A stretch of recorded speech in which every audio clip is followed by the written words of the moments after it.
Hello, I'm Isaac Hayes III, founder and CEO of Fanbase, and I'm here with a very important message. We are at a turning point in the Black community where we must have equity in the apps we use that scale to billions of dollars. But this time, we own the infrastructure, we own the culture, and we shape the future. And Fanbase is the future. Fanbase combines the free functionality of Instagram, TikTok, and YouTube into an all-in-one platform built for the evolution of social media and monetization. With over 1.4 million users, that's real proof that we are shifting the conversation of tech ownership and equity for creators. So right now, I want you to go to startengine.com/fanbase and invest today. The minimum to invest is $399. That gets you 60 shares of stock in Fanbase at $665 a share. This marks a turning point in Black ownership of social media. If we don't take this opportunity to own social media right now, we will always be customers to our own creations. And that can't go on.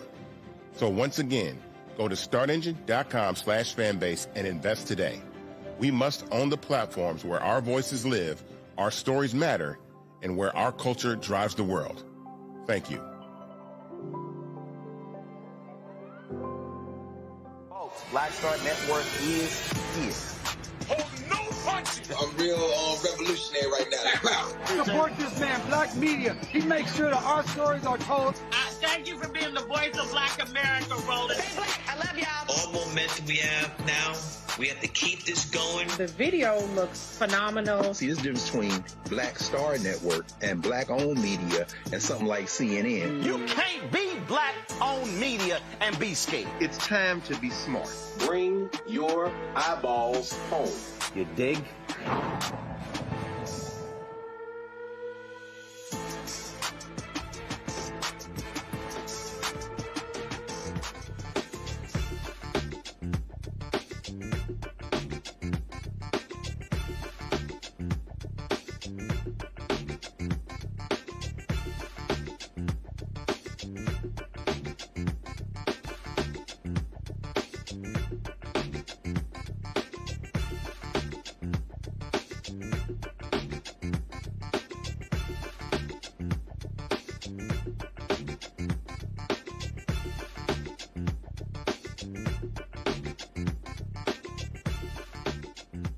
Today is Tuesday, November 25th, 2025, coming up on Roland Martin Unfiltered, streaming live on the Black Star Network. The Epstein Files, stalled Trumpcare, a looming budget fight after the big ugly bill. Congresswoman Debbie Wasserman Schultz is here to break it all down.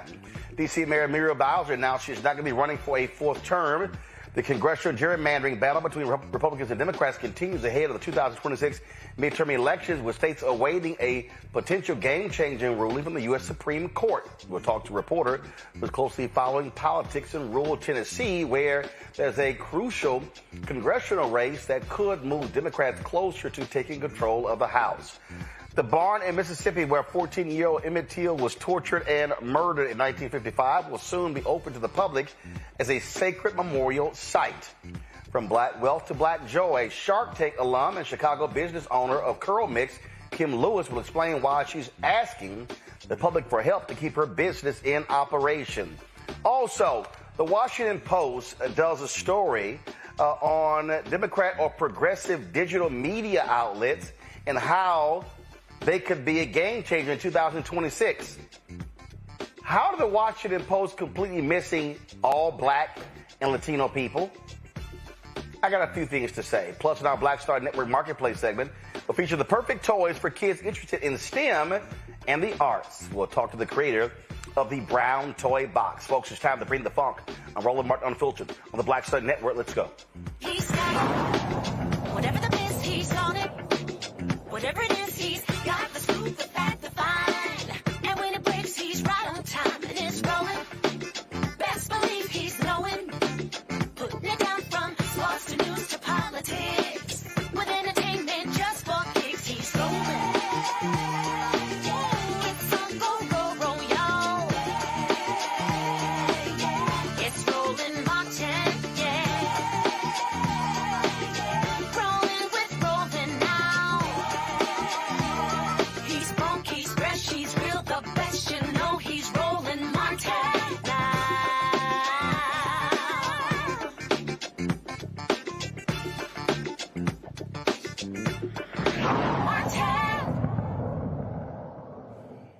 longest federal government shutdown in history took place on Donald Trump's watch. Republicans try to blame Democrats, but the polls clearly show the American public is with Democrats, saying it was the fault of the Republicans. Why did Democrats hold out? They said to demand the Affordable Care Act subsidies continue.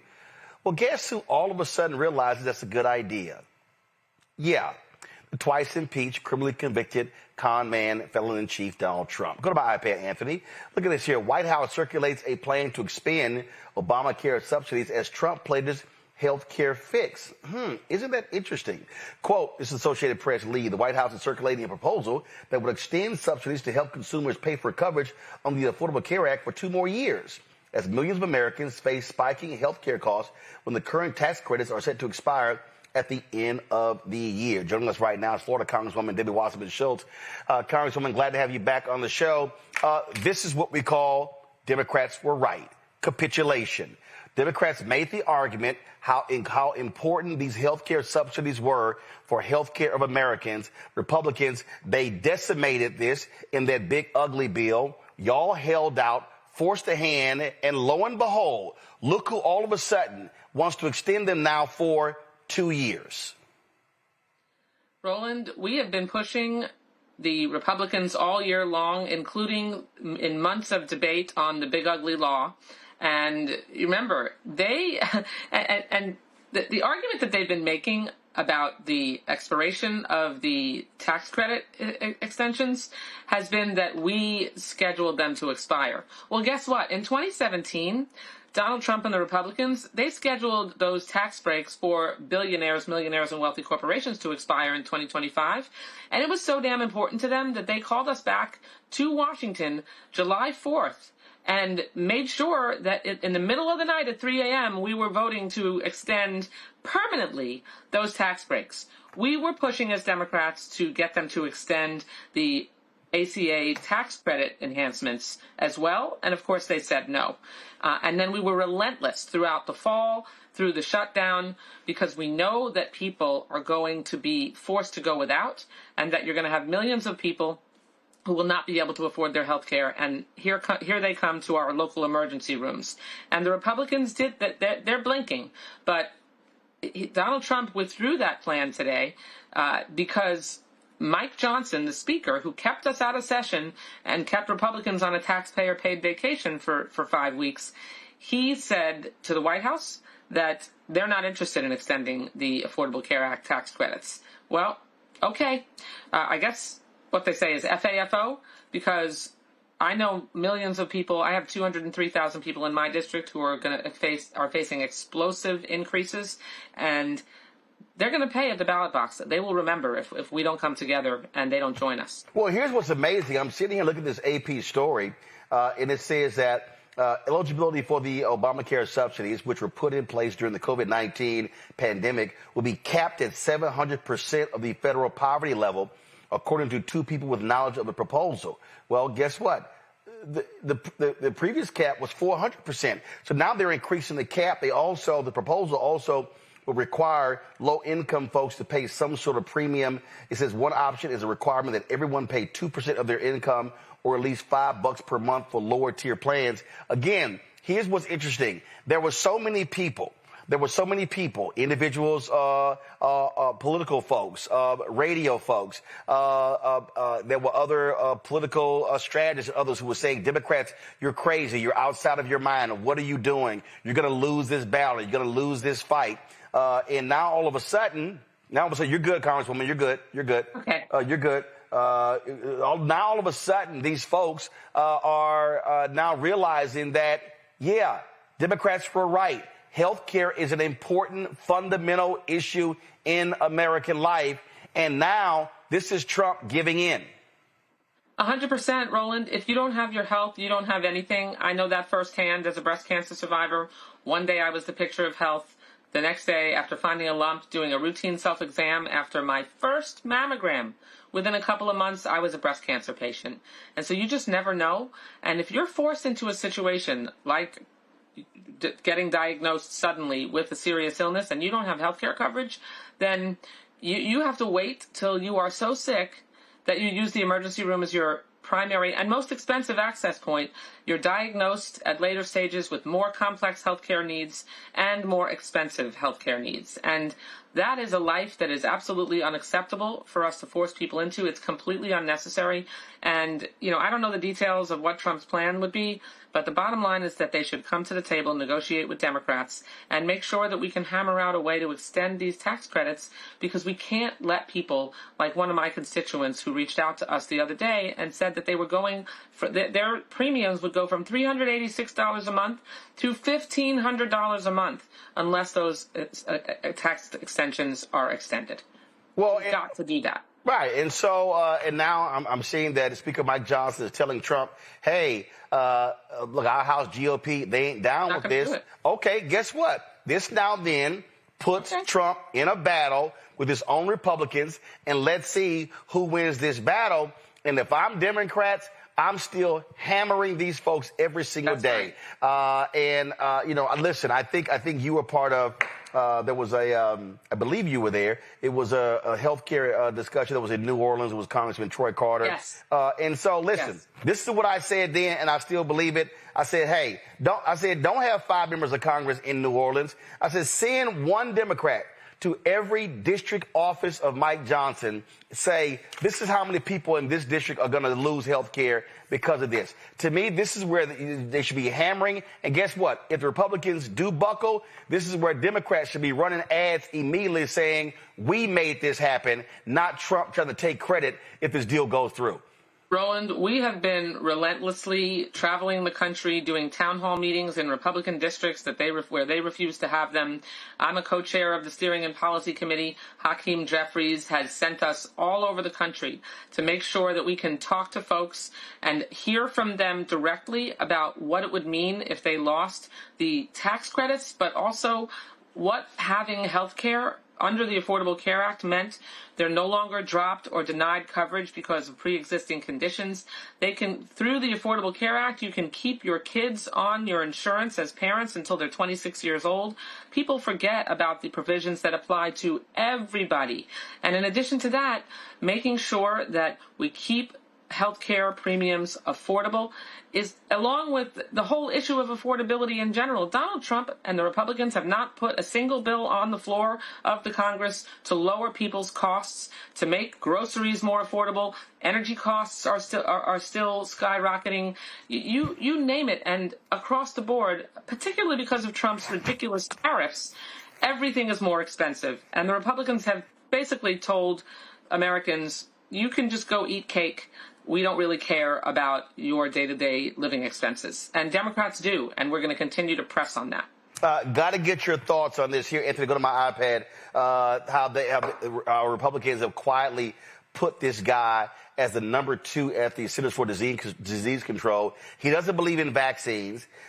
He doesn't believe in the Affordable Care Act. How in the hell is this person in the number 2 at the CDC? This shows you how crazy it is to put that nutcase with a worm in his brain, Robert F. Kennedy Jr., over the Department of Health and Human Services.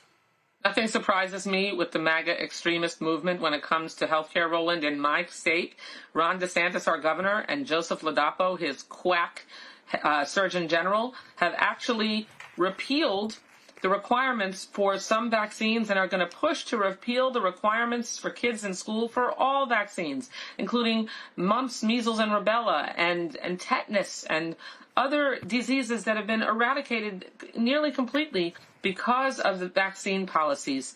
These people are kooks, and they don't believe in science, and they don't care about the impact when it comes to public health. We saw that during COVID, about their decisions on how they affect other people.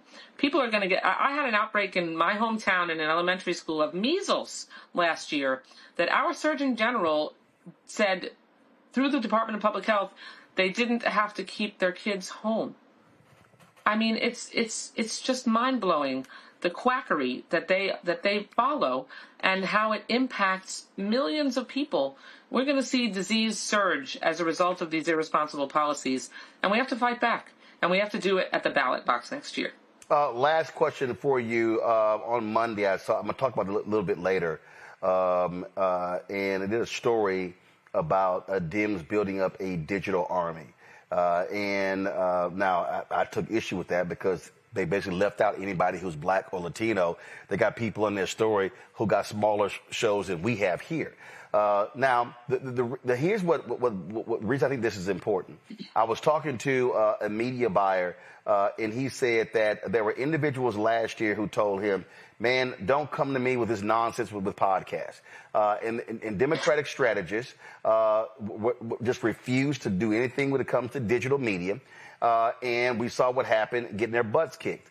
I've said this specifically to Leader Jeffries. I said it to Schumer as well.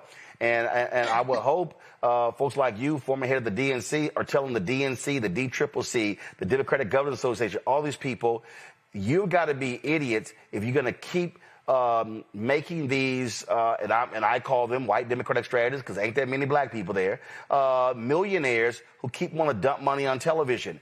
If Democrats are going to win the House or the Senate next year, it is going to go where the people are. What are you saying to these donors and these strategists, how they've got to stop thinking putting money on television is going to somehow lead you to victory? You got to put money on the ground. You got to put money in digital operations. What are you saying to them?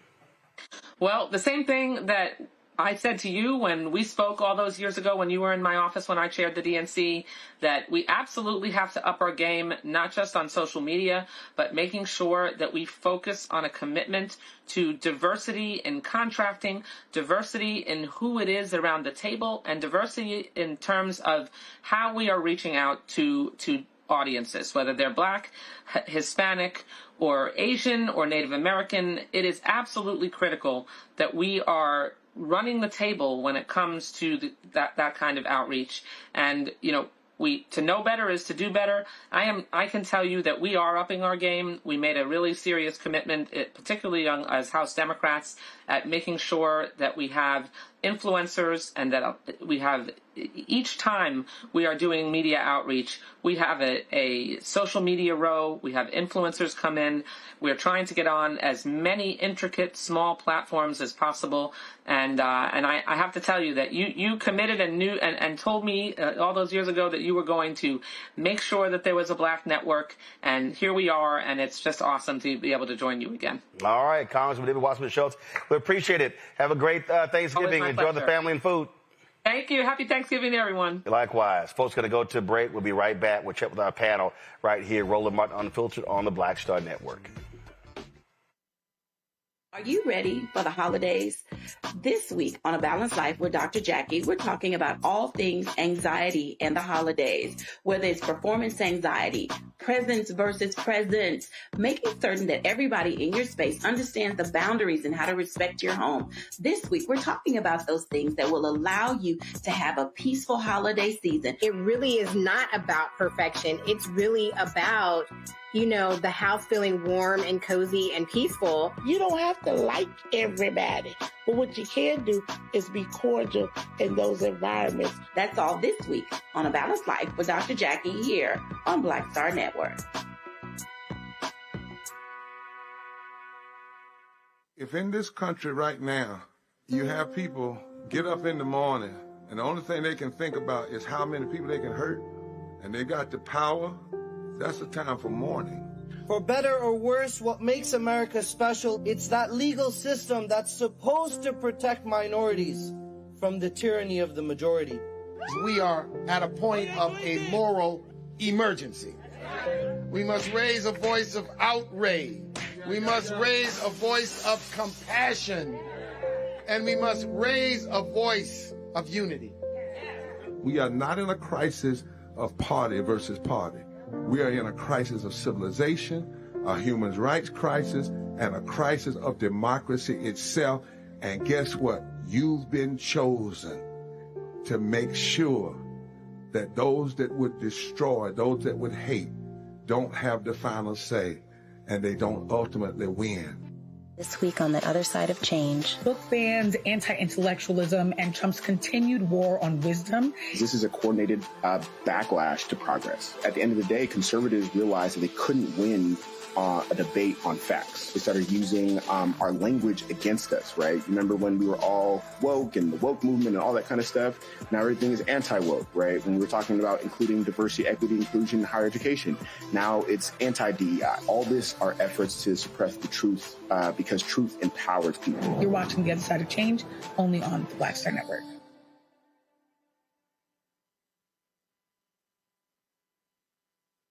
Next on the Black Table with me, Greg Carr. Our legal roundtable is back in session as we look at yet another potential landmark case being considered by the United States Supreme Court. This one is called 303 Creative versus Alennis and may be the most important and far-reaching First Amendment, that is freedom of speech, case of our time. It could, depending on how the court rules, open the door for a return of Jim Crow segregation laws. It's true. If you say we can discriminate against one, you're saying we can discriminate against all. That's on the next Black Table. Don't miss it. Right here on the Black Star Network. Hey, what's up, everybody? It's Godfrey, the funniest dude on the planet. And you're watching Roland Martin Unfiltered.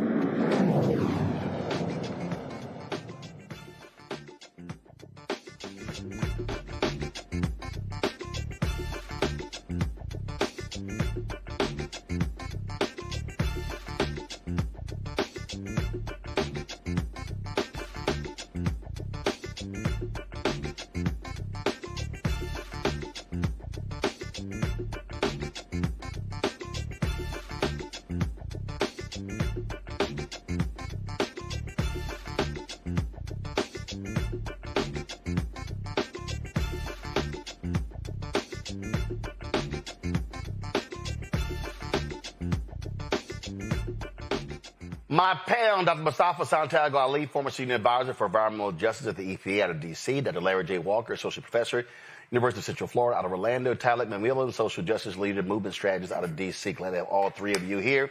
Larry, I'll start with you. Again, it was amazing how many people kept saying, Democrats, they lost. What are they doing? This was stupid to actually have this government shut down. They should have backed down. They should have capitulated.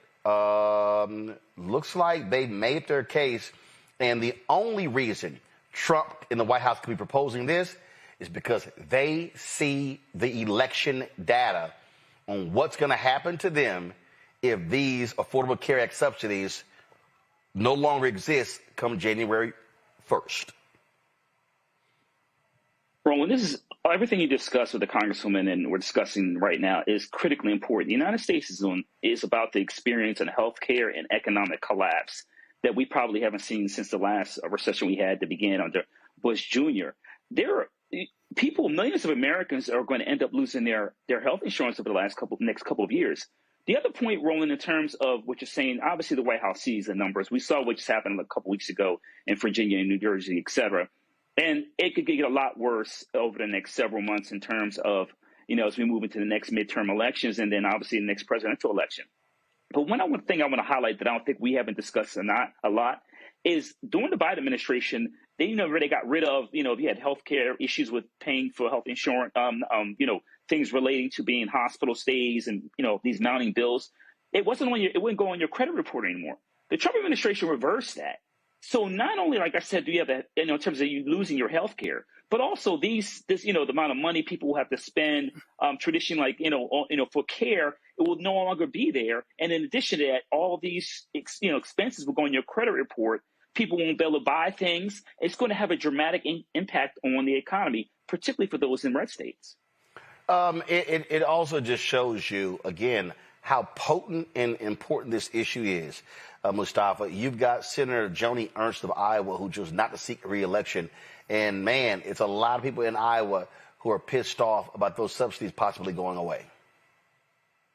Well, they're pissed off because they understand that health care isn't a privilege, right? It's a lifeline, if you will. Many folks say that health care is a human right. And when you think about not having it, you understand what that actually means. So of course, they're going to start to pay attention now because many of their constituencies are speaking out. They're not just speaking out, they're yelling out because they understand the impacts that will happen, one, to their family, two, to the life, how long they might actually live if you don't have the health care that you need, and to their wealth as well. So as Larry said, medical debt is one of the major reasons for bankruptcy. It's not the only one in our country, but it plays a significant role.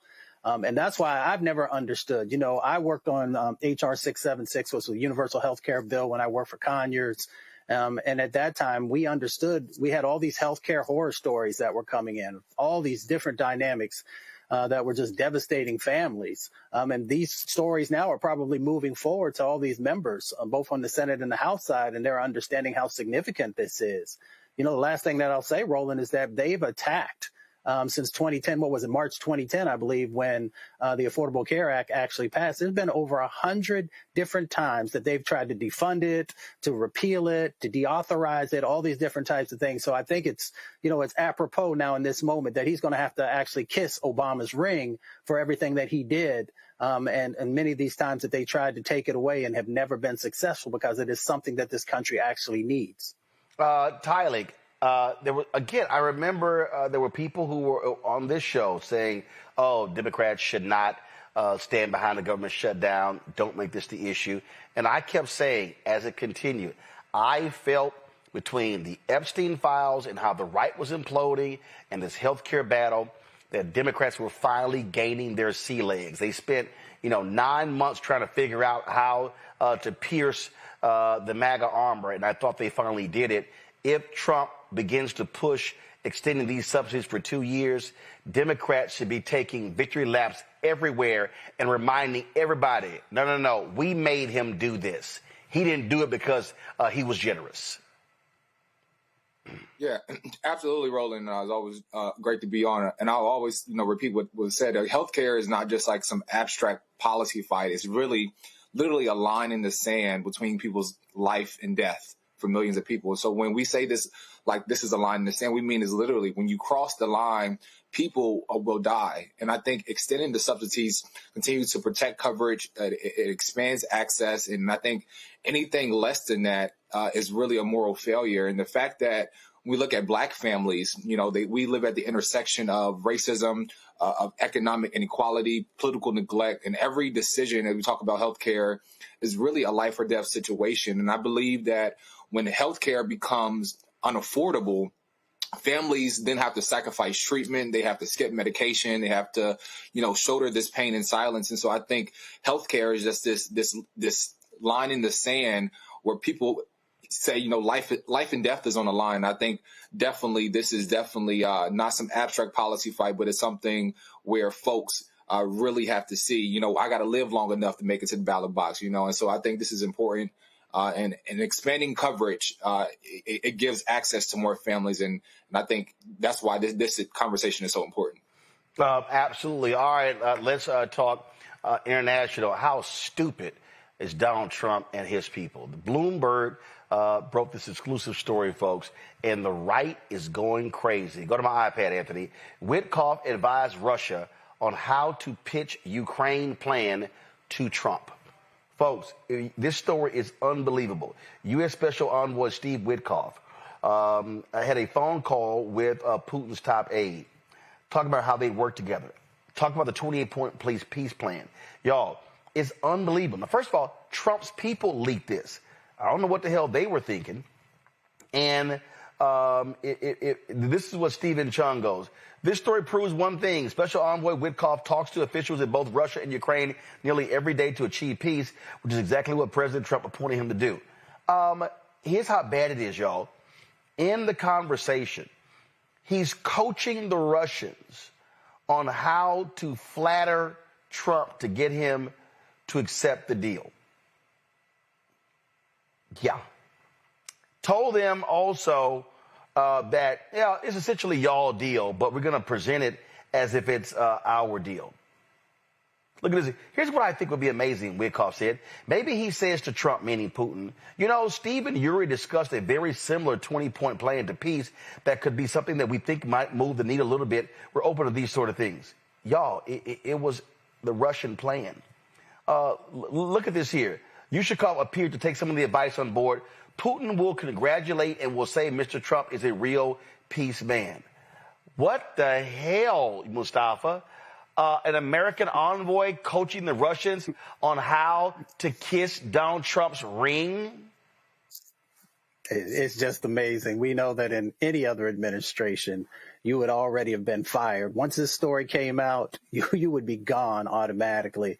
And we also understand it makes no sense. You know, I was thinking about the veterans and all the wars that we fought in to protect this country, to protect democracy, all the things that we say are the reasons why we end up going and you know, with military action and those different types of things.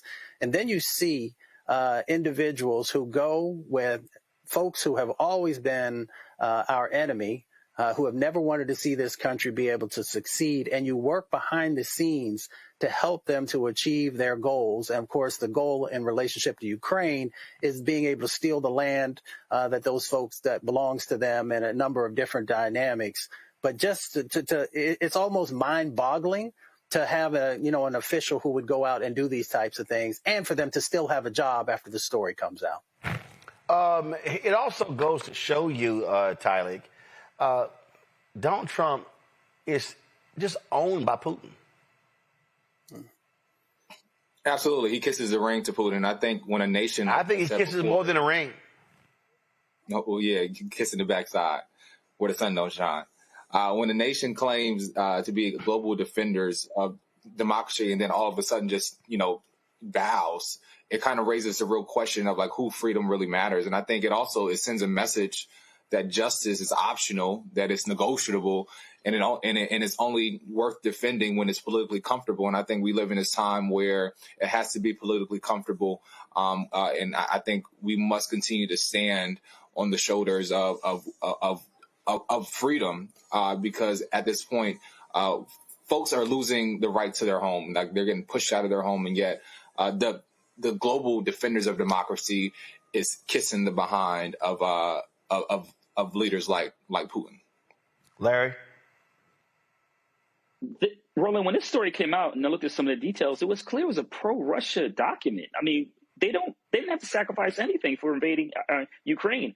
I think the other thing we have to talk about is that in the past, in this country, there would have been called for a bipartisan special counsel to investigate what has happened. And this would end most administrations, Roland. This is a huge issue. But the problem with this administration is these are like daily occurrences with these kind of scandals. But like I said, you would usually see a special counsel call, we're currently don't have a healthy democracy, and there's no counterbalance in terms of what the House and Senate is supposed to do in terms of offering some kind of check and balances on the executive branch. But this story is I've never heard anything like this before. And like I said, also ask questions about who's compromised. I'm telling you right now, folks, these people are nuts. They have no business being in power. All right, got to go to a break. We come back. Muriel Bowser not running for re-election as the mayor of D.C. We'll talk about that. We'll hear what she had to say. Also, we'll break down some other news. And, earlier you heard me talk about this Washington Post story that to me is just unbelievable. How they can write about all of these new media outlets, but they're lily white. Nobody black or brown mentioned in the entire piece. Do black people not exist to the Washington Post? If that's what happens when you fire nearly all the black people. You're watching Roland Martin Unfiltered on the Black Star Network. Support the work that we do. Join our Bring the Funk fan club. If you want to contribute via Cash App, use the Stripe QR code. Just hit right here, bottom left-hand corner. PayPal's R Martin Unfiltered. Venmo's RM Unfiltered. Zelle, Roland at RolandSMartin.com. Roland at RolandMartinUnfiltered.com. Checks and money order. Make it payable to Roland Martin Unfiltered. P.O. Box 57196, Washington, D.C., 20037-0196. Back in a moment. Said the quiet part out loud. Black votes are a threat, so they erased them. After the Supreme Court gutted the Voting Rights Act in 2013, Republican legislatures moved fast. New voter ID laws, polling place shutdowns, purges of black voters from the rolls. Trump's Justice Department didn't stop it. They joined in. In 2018, his DOJ backed Ohio's voter purge system. a scheme that disproportionately erased black voters. Their goal, erase black votes and political power. Yeah, that happened. These are the kinds of stories that we cover every day on Roland Martin Unfiltered. Subscribe on YouTube and download the Black Star Network app. Support fact-based independent journalism that centers African Americans and the issues that matter to our community.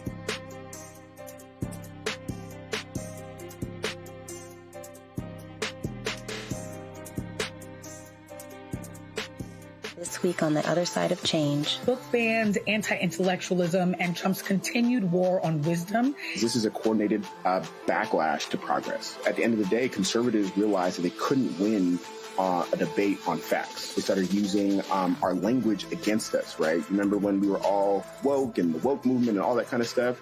Now everything is anti-woke, right? When we were talking about including diversity, equity, inclusion, higher education, now it's anti-DEI. All this are efforts to suppress the truth because truth empowers people. You're watching The Other Side of Change only on the Black Star Network. If in this country right now, you have people get up in the morning and the only thing they can think about is how many people they can hurt, and they got the power, that's a time for mourning. For better or worse, what makes America special, it's that legal system that's supposed to protect minorities from the tyranny of the majority. We are at a point of a moral emergency. We must raise a voice of outrage. We must raise a voice of compassion. And we must raise a voice of unity. We are not in a crisis of party versus party. We are in a crisis of civilization, a human rights crisis, and a crisis of democracy itself. And guess what? You've been chosen to make sure that those that would destroy, those that would hate, don't have the final say, and they don't ultimately win. I'm Russell L. Honoré, Lieutenant General, United States Army, retired, and you're watching Roland Martin Unfiltered.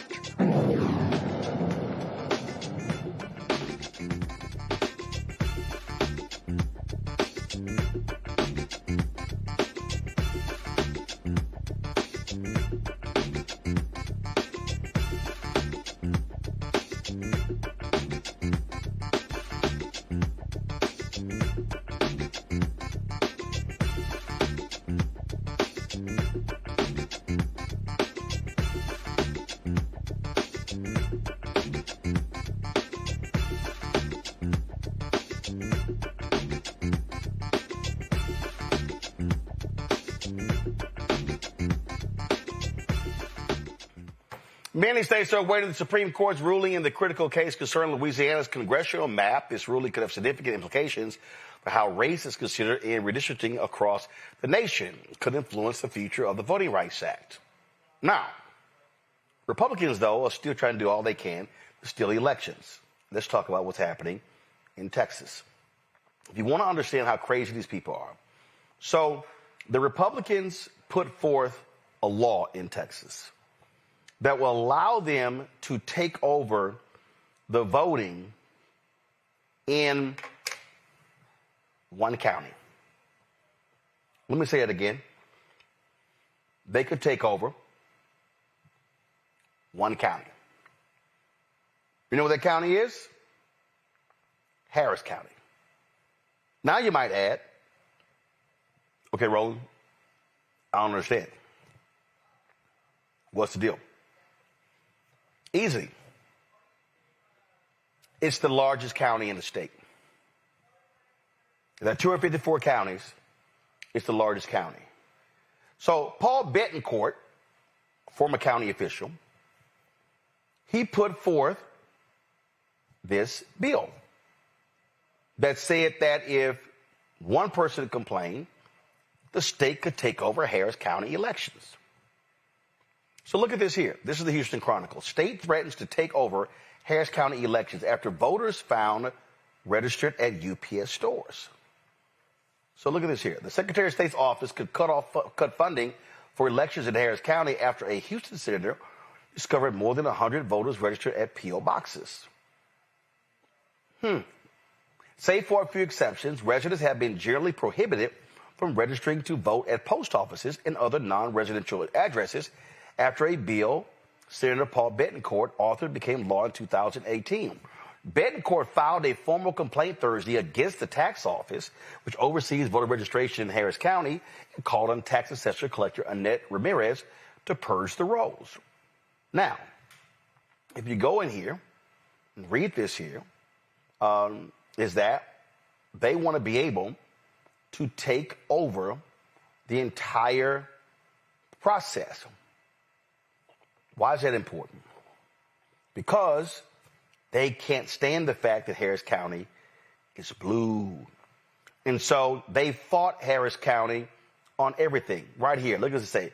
Texas Senate Bill 510 went into effect September 1st and empowered the Secretary of State to withhold election funding if a registrar, quote, fails to timely perform a duty.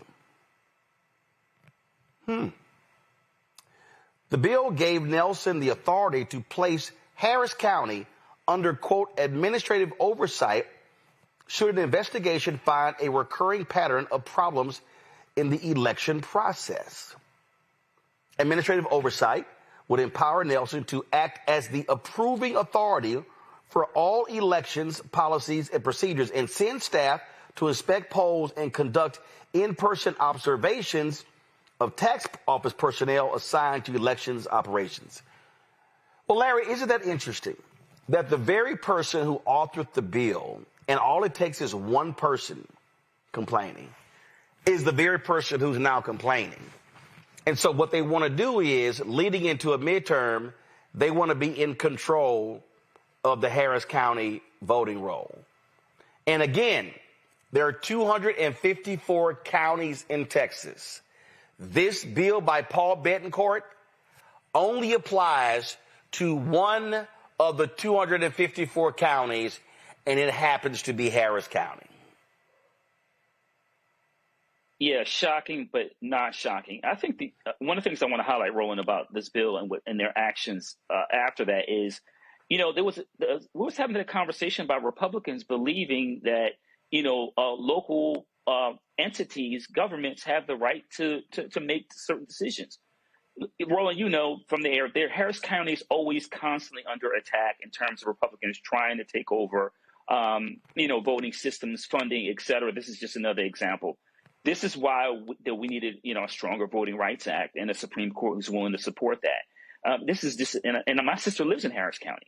This is just another overly racist example of trying to prevent Black and brown people from voting and from having an impact on local and obviously state and federal elections. But we can't allow this to stand. But this is just another example of Republicans doing things that they say that Democrats attempt to do all the time. So it's unfair. And I hope Harris County continues to fight this. Here's what I think to be hilarious, Mustafa.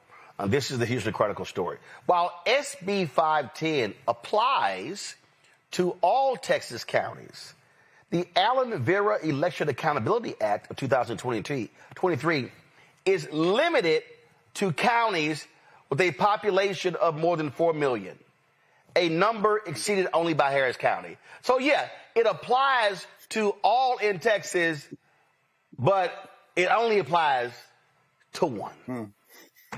Right. I mean, the game is rigged. We know that the game is rigged.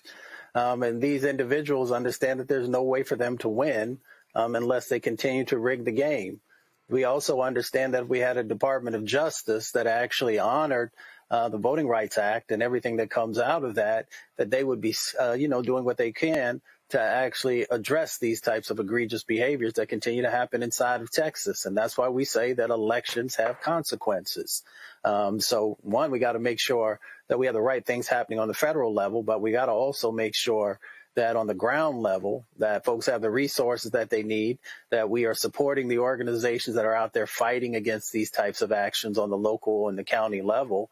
And that we got to continue to highlight this so that folks can see how evil these types of acts are that these individuals continue to do, and hold them accountable. And the way that you hold them accountable is by each and every person actually getting out there and voting, and then making sure that we have the infrastructure in place to stop these types of things from happening. Mustafa said it very clearly, Tyler. It's called rigged. And the Republicans love talking about voter fraud. They love talking about rigged elections.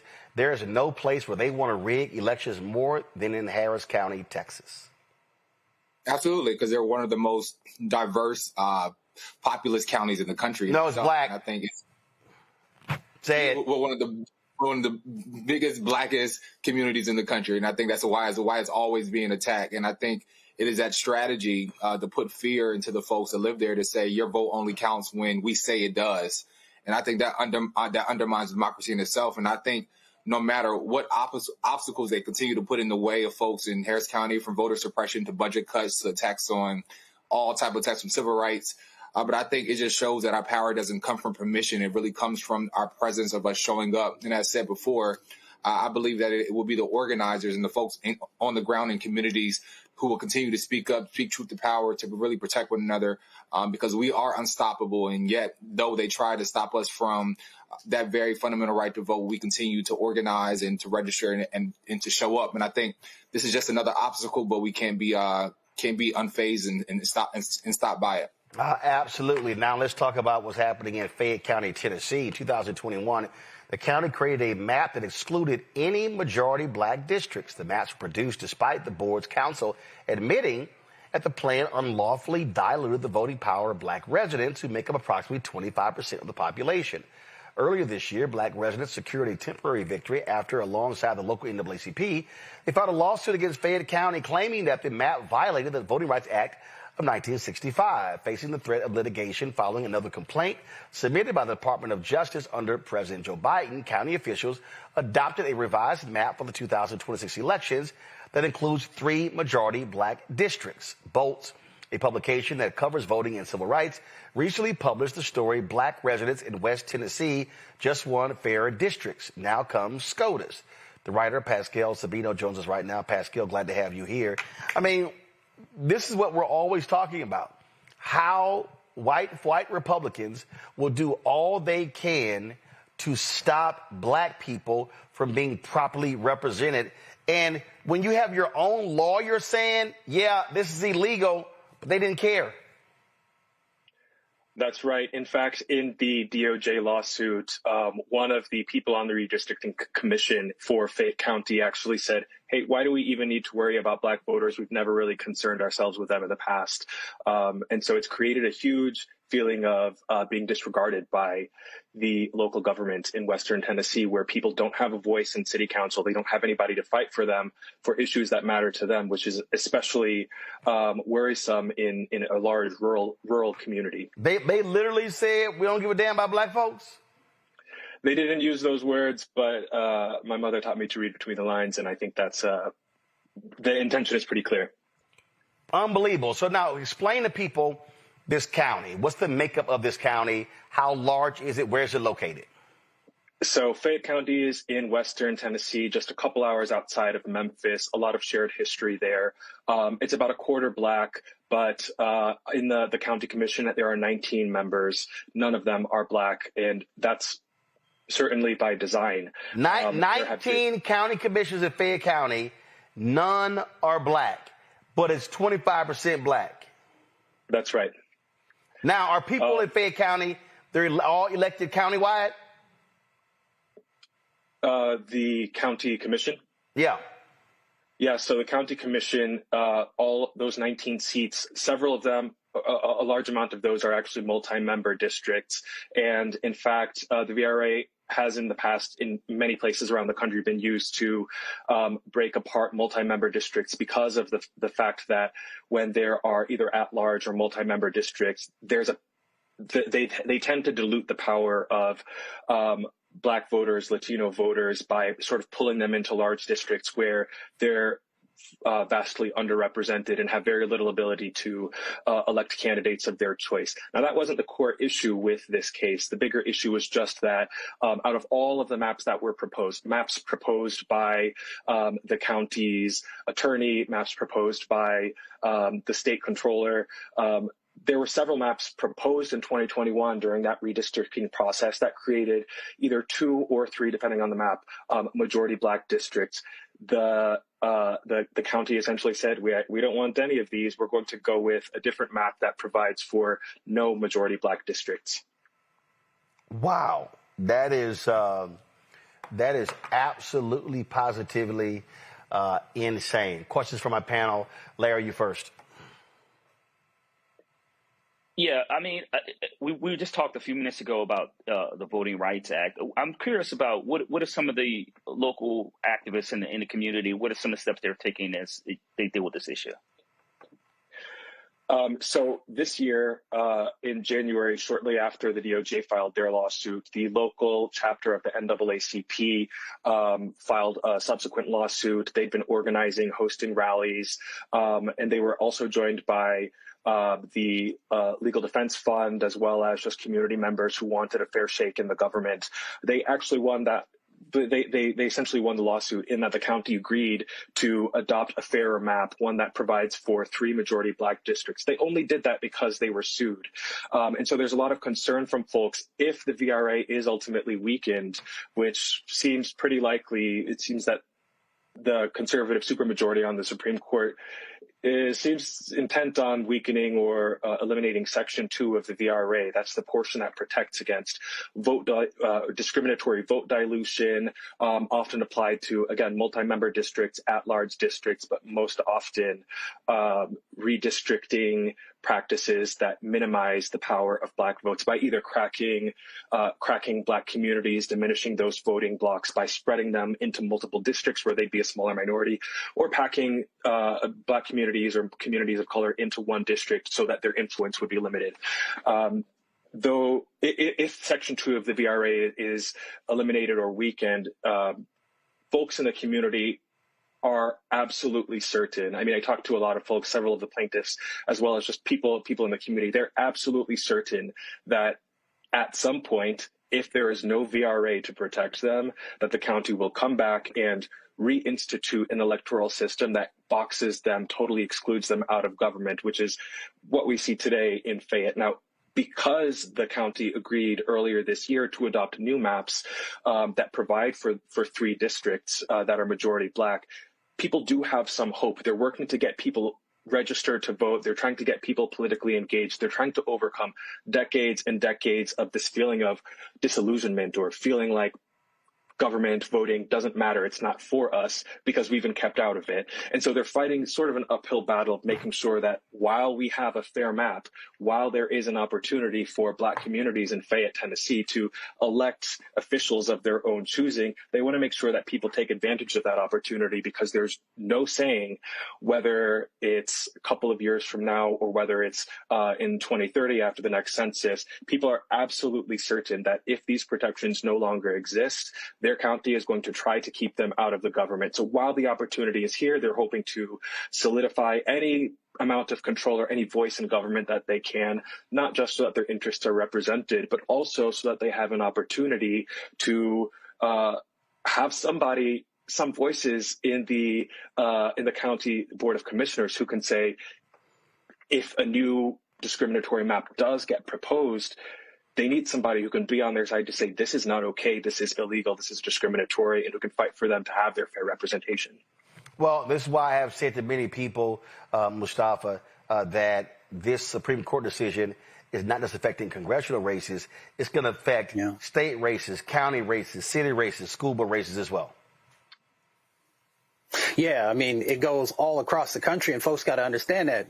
If you're going to be a student of strategy, you look at how Republicans actually moved, and they focused on, all of these different races. They didn't just focus on what's happening in the president's level or on Congress. They were looking at that local level and figuring out ways to manipulate the system to get what they wanted. Roland, the other thing that's interesting, and we talk about it here on the Black Star Network all the time, is I'm curious of the 25% of our folks who are there in the county, how many folks are actually voting? Because that also is critically important.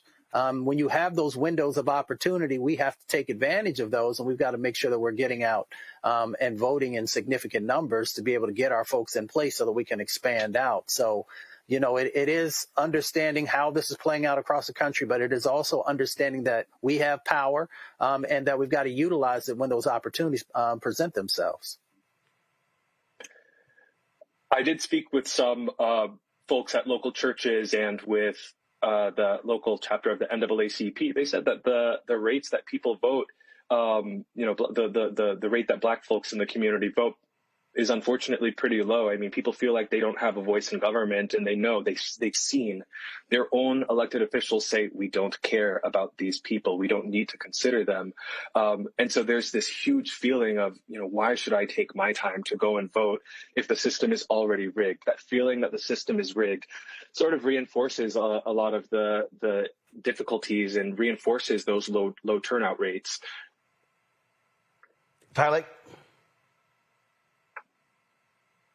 Yeah, thank you so much. And we, as you just said, we know that when counties purge roads and close polling locations, it is really targeted suppression. And as you said, in turn, it creates apathy among voters. So my question for you, as we look at the Supreme Court and them reviewing the cases, we know that this could impact, as you just said, maps nationwide.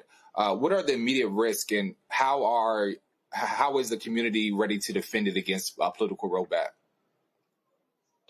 So currently, the folks in Fayette, they're concerned that if the VRA is weakened, there will be an attack on their ability to elect their own candidates. They don't know when that's going to happen. There is an election coming up next year in Fayette for the county board.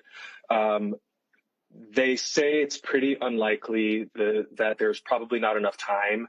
Let's say if the VRA, if this Calais ruling came tomorrow that weakened Section 2 of the VRA, they say even then there's probably not enough time for the county to immediately roll back the newly implemented fairer maps and switch back to a map with no representation. However, they know it's coming, and so there's a lot of work being done at the grassroots effort to make sure that people are aware and to bring attention to the issues that matter to them. Part of how they're doing that in Fayette is by reminding people of their history. So in the beginning in 1959 in Fayette County, there was a huge effort for Black folks to register to vote, largely because there was a murder trial where a Black man was accused of murdering a local officer.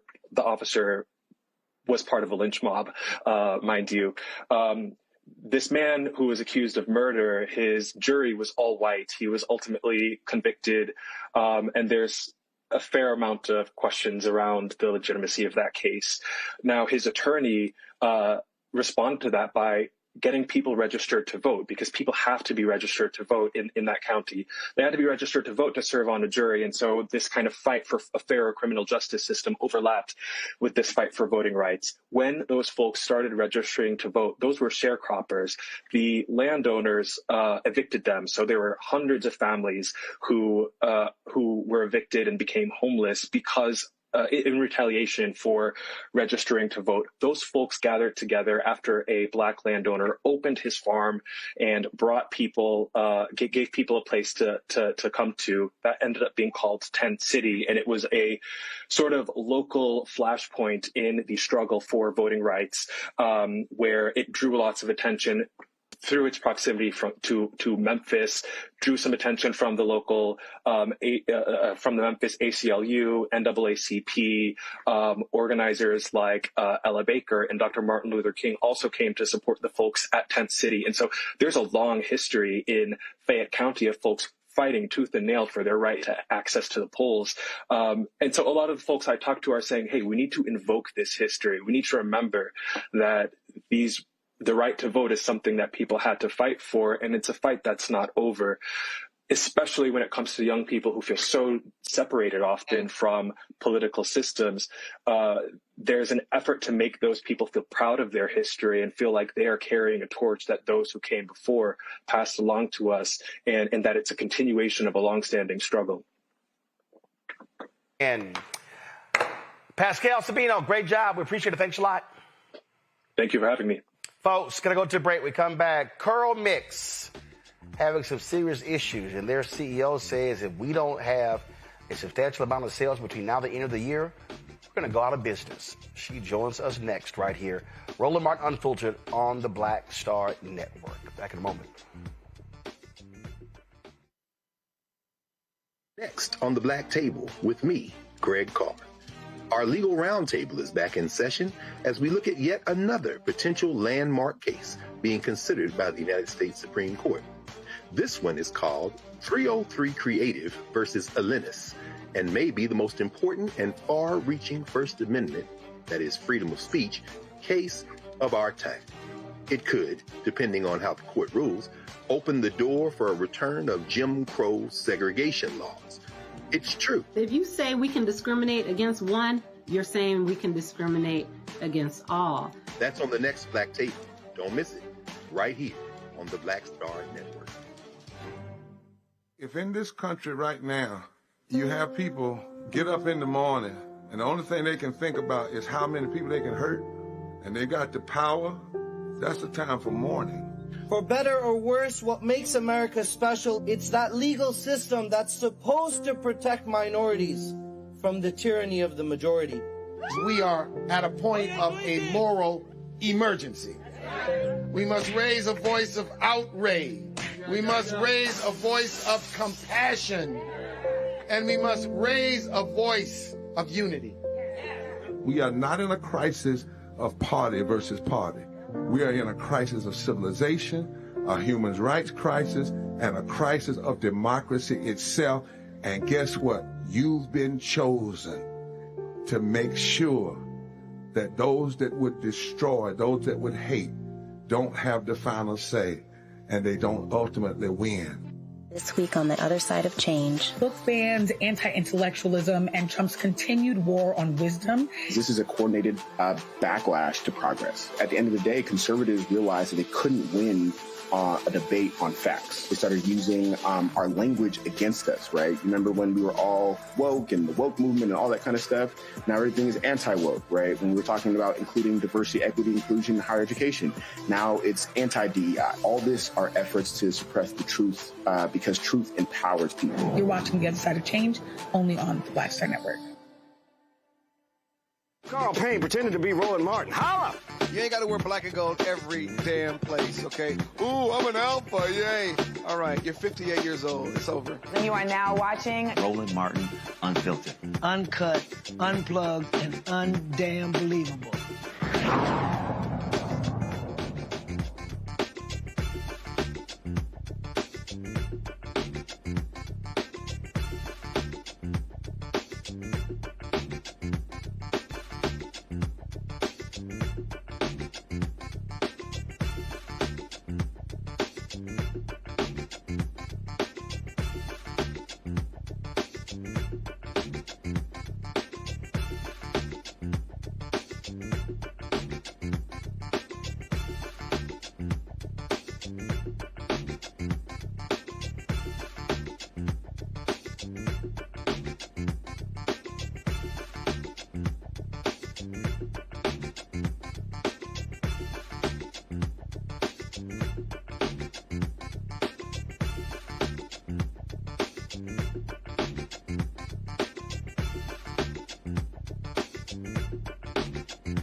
folks, a couple of months ago, Morgan DeBond, who is the CEO of Blavity, posted a video that was essentially an SOS video from a black Chicago business owner who we featured on our show, who also was on Shark Tank. She's asking for the public's help. Tim Lewis, who owns the hair care brand Curl Mix, says high cost due to tariffs, inflation, and other challenges could very well put her out of business by the end of the year. This is what she posted on social media about the state of Curl Mix. You guys, I hoped I'd never have to make a video like this. Curl Mix may have to close on December 31st. We need 20,000 orders to remain open, and this has been the most difficult year in business. This year in business was harder than COVID, with tariffs and taxes and ingredient costs going up and shipping time slowing down. Yes, our team went from a size 40 to 14. And that partially explains why, we've had some delayed orders or longer replies in customer service. Everyone on my team is doing 2 to 3 different jobs, and we hire locally, stateside, for most of our roles. And it has just been so hard to stay alive. So many of my friends' businesses have closed, and I made a post about this last year that we didn't want to be one of them. And our crowdfund that we raised last year was not enough. We needed 4 times what we actually raised, and we didn't get it. It was a tough market. And so my family pulled together cash. I borrowed money from some mentors, and that's what's gotten us to this point, you guys. We've been the most efficient with our capital that we've ever been in any year in business. We've lost the least amount of money for the amount of revenue that we had. We are truly operating way better than we ever have, but cash is tighter. It's hard to get inventory. Business is just harder to run, and funding is dried up. There's no other place to get the money. And so I never wanted to make a video like this, but I figure if Curl Mix is important and if it deserves to be here and if our community wants it, our community will show up for it. I believe that. I really, really believe that. I love what we do and who we do it for and who we serve. And the only reason that I have not given up and that I am still here is because you guys invested in me. You guys invested in Curl Mix. You bought equity in our company, and I want to continue to show up for you. So I'm not giving up. Okay. We're launching Protect Curl Mix, which is essentially our campaign where you spend $100 or you buy a Curl Mix bundle or Protect Curl Mix bundle, or you donate. And if we get 20,000 orders in the next 60 days, we can stay alive so that I continue to serve you and give you guys good products and not make things that are toxic for you. We have a high standard of quality in our ingredients, our products, and what we serve and what we give you. And I want to continue to do that for women like us, people like us. I think we deserve that. I want to continue to add jobs in the community. I want to keep jobs local. I want to make impact, and you guys can be a part of that. And thank you for everything you've done thus far. You're like, girl, I don't got it to give. That's okay. Can you share the campaign? I appreciate everything that you've done. Truly, truly, truly. Yeah, guys, help us protect Curl Mix. And thank you for everything you've done thus far. We couldn't be here without you. All right, folks. Kim Lewis joins us right now. Kim, glad to have you here. So let's walk through this here. You talked about the crowdfund y'all did. What goal did you set with that crowdfund, and how much did y'all raise? We needed about $5 million in our last crowdfund, and we raised $5 million. You say you needed $5 million, and you raised what? 1.5. You raised 1.5. How long ago was that crowdfund? That was last year in March, April. Okay. And so obviously that helped, but it wasn't actually what you needed. I mean, that's about 25% in terms of what you were trying to get. And you laid out in terms of the issues that you have, the challenges that you've been having. And what was the predominant issue? Was it Donald Trump's tariffs that changed it? Because I talked to some other business owners, and people don't even understand. First of all, Donald Trump kept lying by saying that Americans would not pay for the tariffs. That's not true. I was talking to another sister who owns a business, and she said what happened was her products would come in, they would be at the dock, and they would literally say, oh, no, you got to pay us the full amount for your product before we could release them. Is that what you're also facing? So it's a combination, right? I almost call it like a trifecta. So you've got the cost of goods going up. Okay. You also got the funding environment changed entirely, which it changed in two ways. Funding for consumer goods went from 100% almost to zero from investors. But then you also have the restrictions on DEI. So the pullbacks in like a Target or a Walmart or whatever. So like the retail environment is changing. So a lot of the curly hair brands are actually down behind the scenes, but you just don't know about it, right? I have friends who are in retail and they're like, everyone's down except one brand. I was like, oh my gosh, like it's not just me. And that was one of the reasons I came out with the campaign, because we're all dealing with this. But, sometimes I think people are too embarrassed to say that they're dealing with it. Right. But big brands, small brands, you could be doing $1 million a year, you could be doing $30 million a year. Everybody's down. And then you also have the restriction on economy, right? Inflation's insane. And people just have less money and it stretches very little. And so I think when you look at the tariffs, you look at DEI funding, you look at CPG funding, you look at the economy, inflation. For anyone who's doing business on this side of the river, you know what I mean? In the States, I have a manufacturing facility. At one point we had 40 people and we now have 14.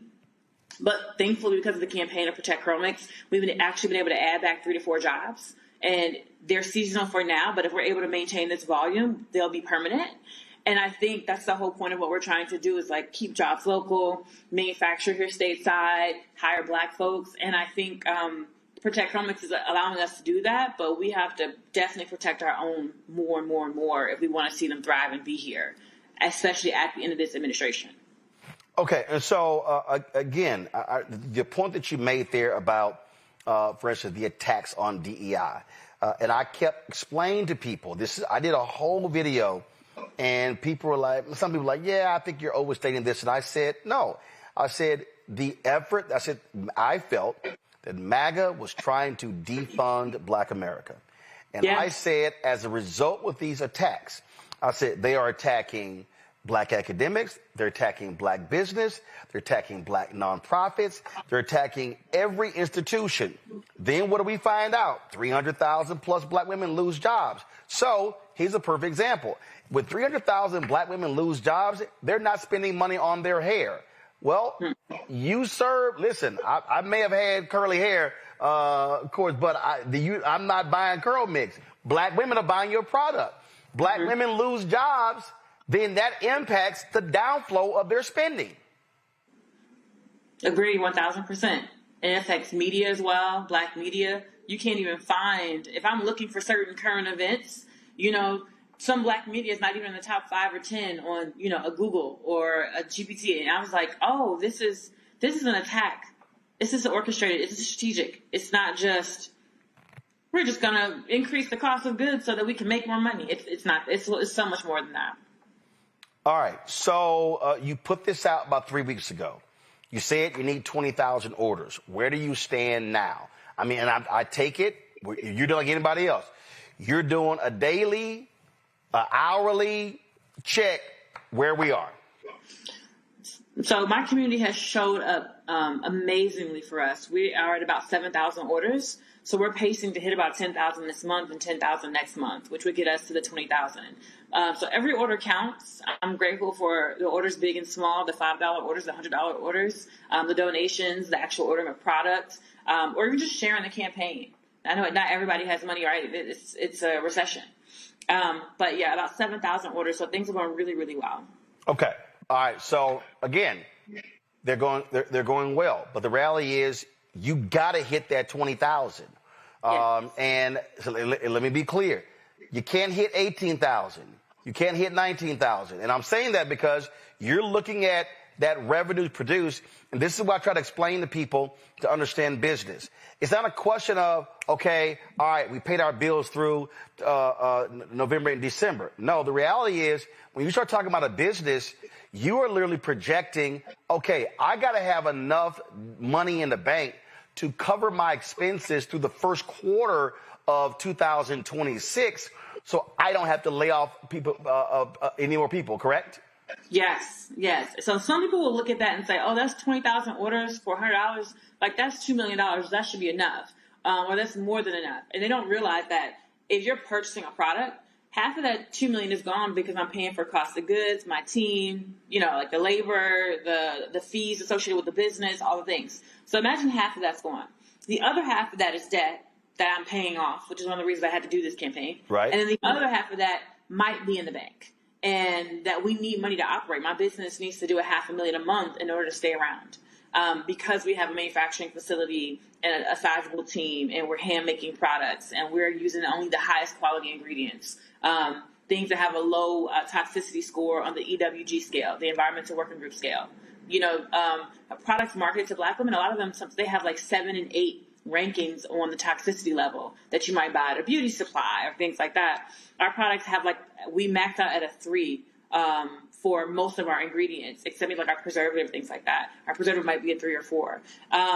But that's really low on the toxicity scale, where we're buying things like, oh, well, this is cheaper, but I'm like, it's also more dangerous. And so we're buying only the best ingredients for your hair care, and it's not cheap to do, especially not ethically, where we're hiring Black folks, giving them benefits, and providing good jobs in our community. Black folks, Black-owned businesses are the highest employers of Black people. So if our businesses go down, our community goes down. So, again, and this is the thing, what you just laid out right there, I'm always trying to explain to people the fundamentals of business. Look, I got no problem saying it, what we built here. The reality is I had somebody who applied for a job, and they say, hey, do you do benefits? I said, no.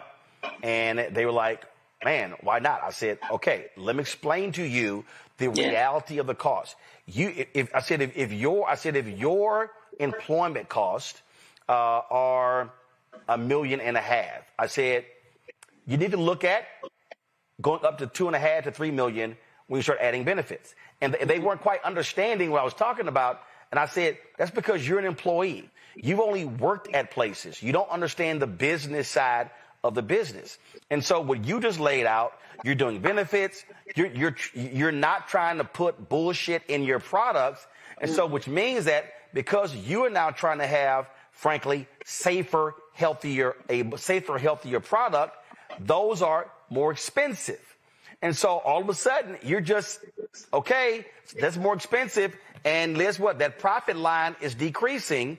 Otherwise, you got to raise your prices. And then people are going to say, oh, my God, Kim's prices and Curl Mix prices, they're way too high. And so this is really sort of the class that I think so many people have to understand when people talk about, oh, we need more Black-owned businesses. And I say, hey, if you don't know jack about business, you have no idea what you're talking about.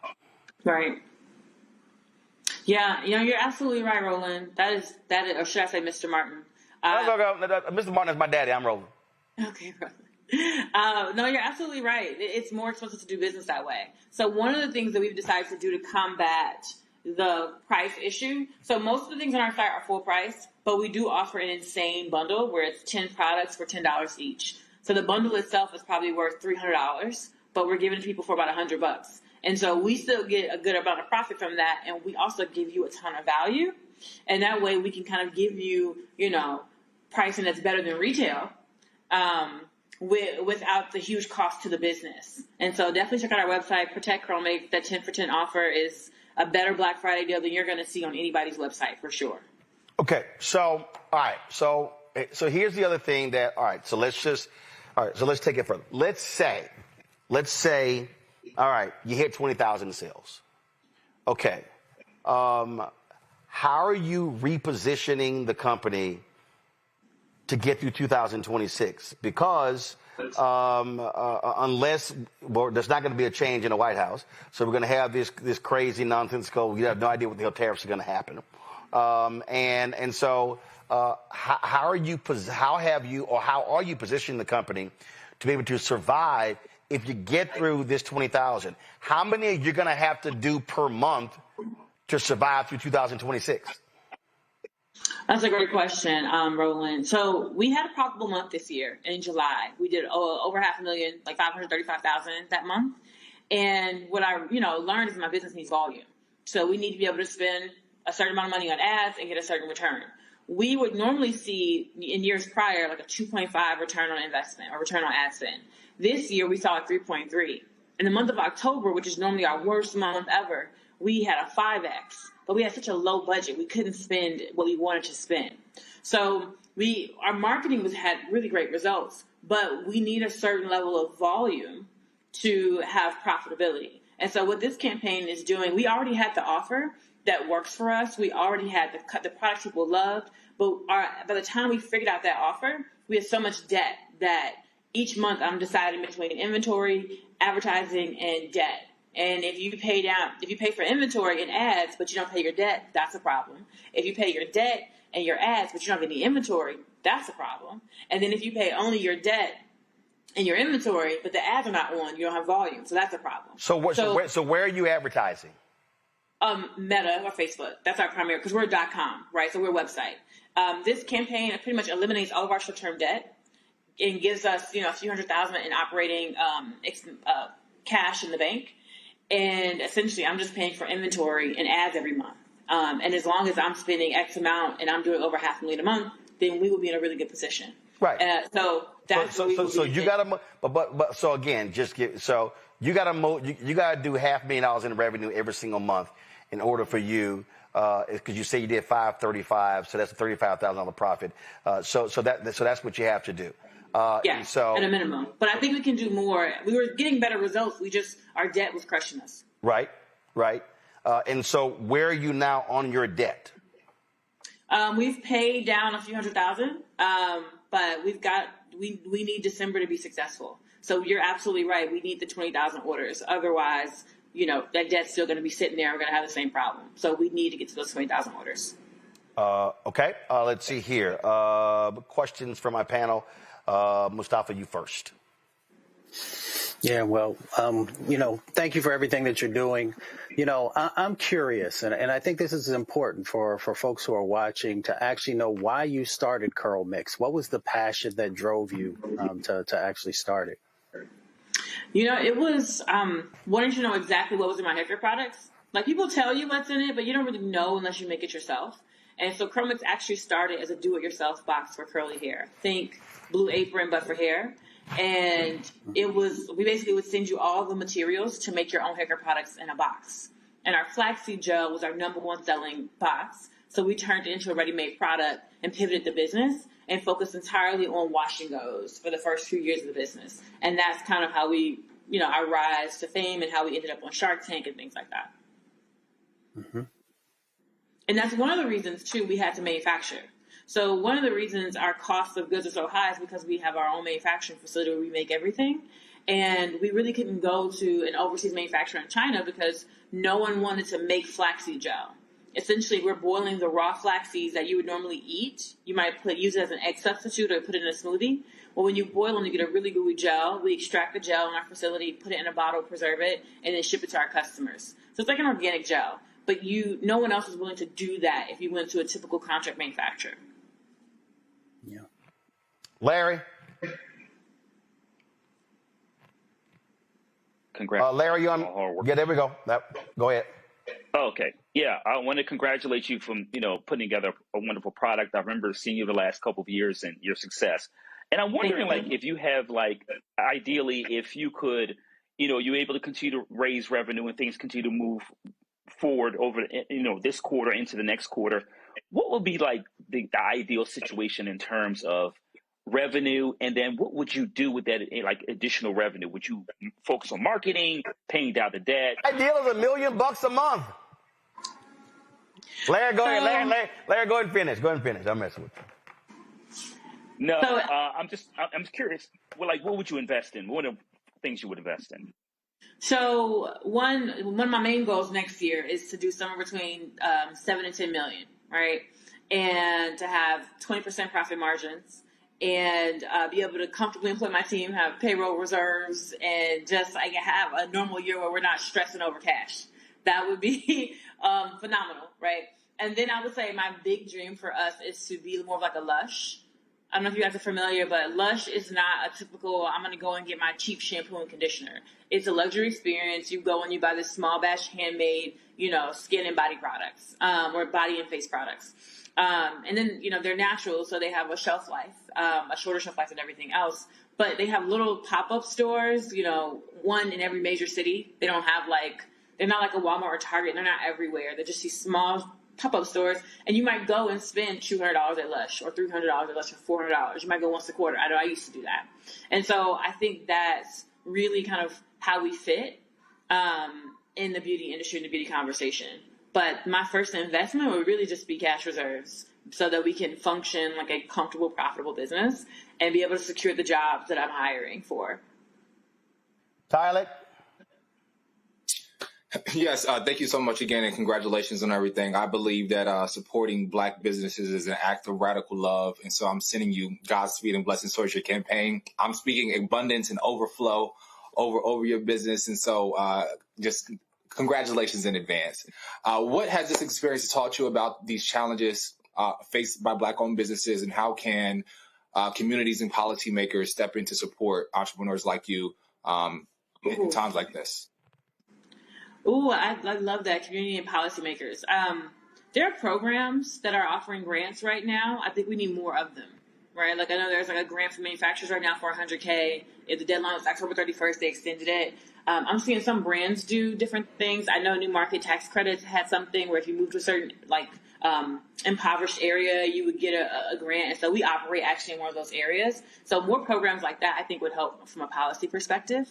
And then you also asked, am I missing it? You asked about what can policymakers do, and then you asked what the community, what has this experience taught you about what Black-owned businesses face in times like this? So yeah, this is so good. So a lot of times, what I was doing when I initially started Curlmix, I originally wanted to be a tech founder, and then I moved over to the venture track. And, a lot of times we want to play like the white boys. We want to raise the money and go after the big goals and not focus on profit. And then when you get into a bind or a crunch, everybody's like, well, why aren't you profitable? And I'm like, what do you mean? That wasn't the requirement. The goal was growth. We were growing. But the thing is, for Black founders, there's no Series B and C and D, and you're not going to have that follow-on funding. So you're almost handicapped from jump. So when you raise your first angel round or your first Series A, you need to switch to a profit track immediately. And that was not something I was taught or learned or knew. And I think, Black founders almost have to focus on profit from day one, which ultimately limits the kind of business you can build. It gives you more freedom personally, but it means that you're not going to build a billion-dollar company in 5 to 10 years. It's probably going to take you 20. And if I had known that sooner, I would have functioned so differently. I would have raised my crowd fund, and I would have not raised an institutional round. I would have focused on profit from that moment on. And the thing is, I would have had to been going against the community, my peers, the other investors, who's telling you to grow. And I would have said, no. Let me just cut and focus on profit. But that was not the conversation at the time. And I think I didn't trust my own instincts. I'm listening to lots of cooks in the kitchen, and I think that my lesson was to trust myself more in that. And it doesn't matter that I'm young, you and your gut know what the right direction is for the business. And I think that was my biggest takeaway, my biggest lesson in this process. It's interesting you say that because, listen, I've had multiple people come to me since we launched saying, oh, you need to go do a raise. You need to do a crowd fund. I've had 2 different crowdfunding companies approach me. And I remember having a conversation with somebody at the beginning of the year. And Mark Halperin had gotten $3 million or something like that from some Russian oligarch. I don't know what the hell he got. And this person said, man, y'all should, should be doing the same. But, folks like Roland, you trying to hold on to equity. And this person said, I'm willing to invest $100,000. And I saw it and I started laughing because what the person hadn't even realized is in that particular month, our donations from our fan base was at $58,000. That was just on Cash App, and Square. So it was just two. It wasn't Venmo, it wasn't PayPal, it was just those two. And the reason I thought that was hilarious because what the person didn't understand was, oh, sure, I could go out, give up 20% of the company. I can go raise $3-4 million.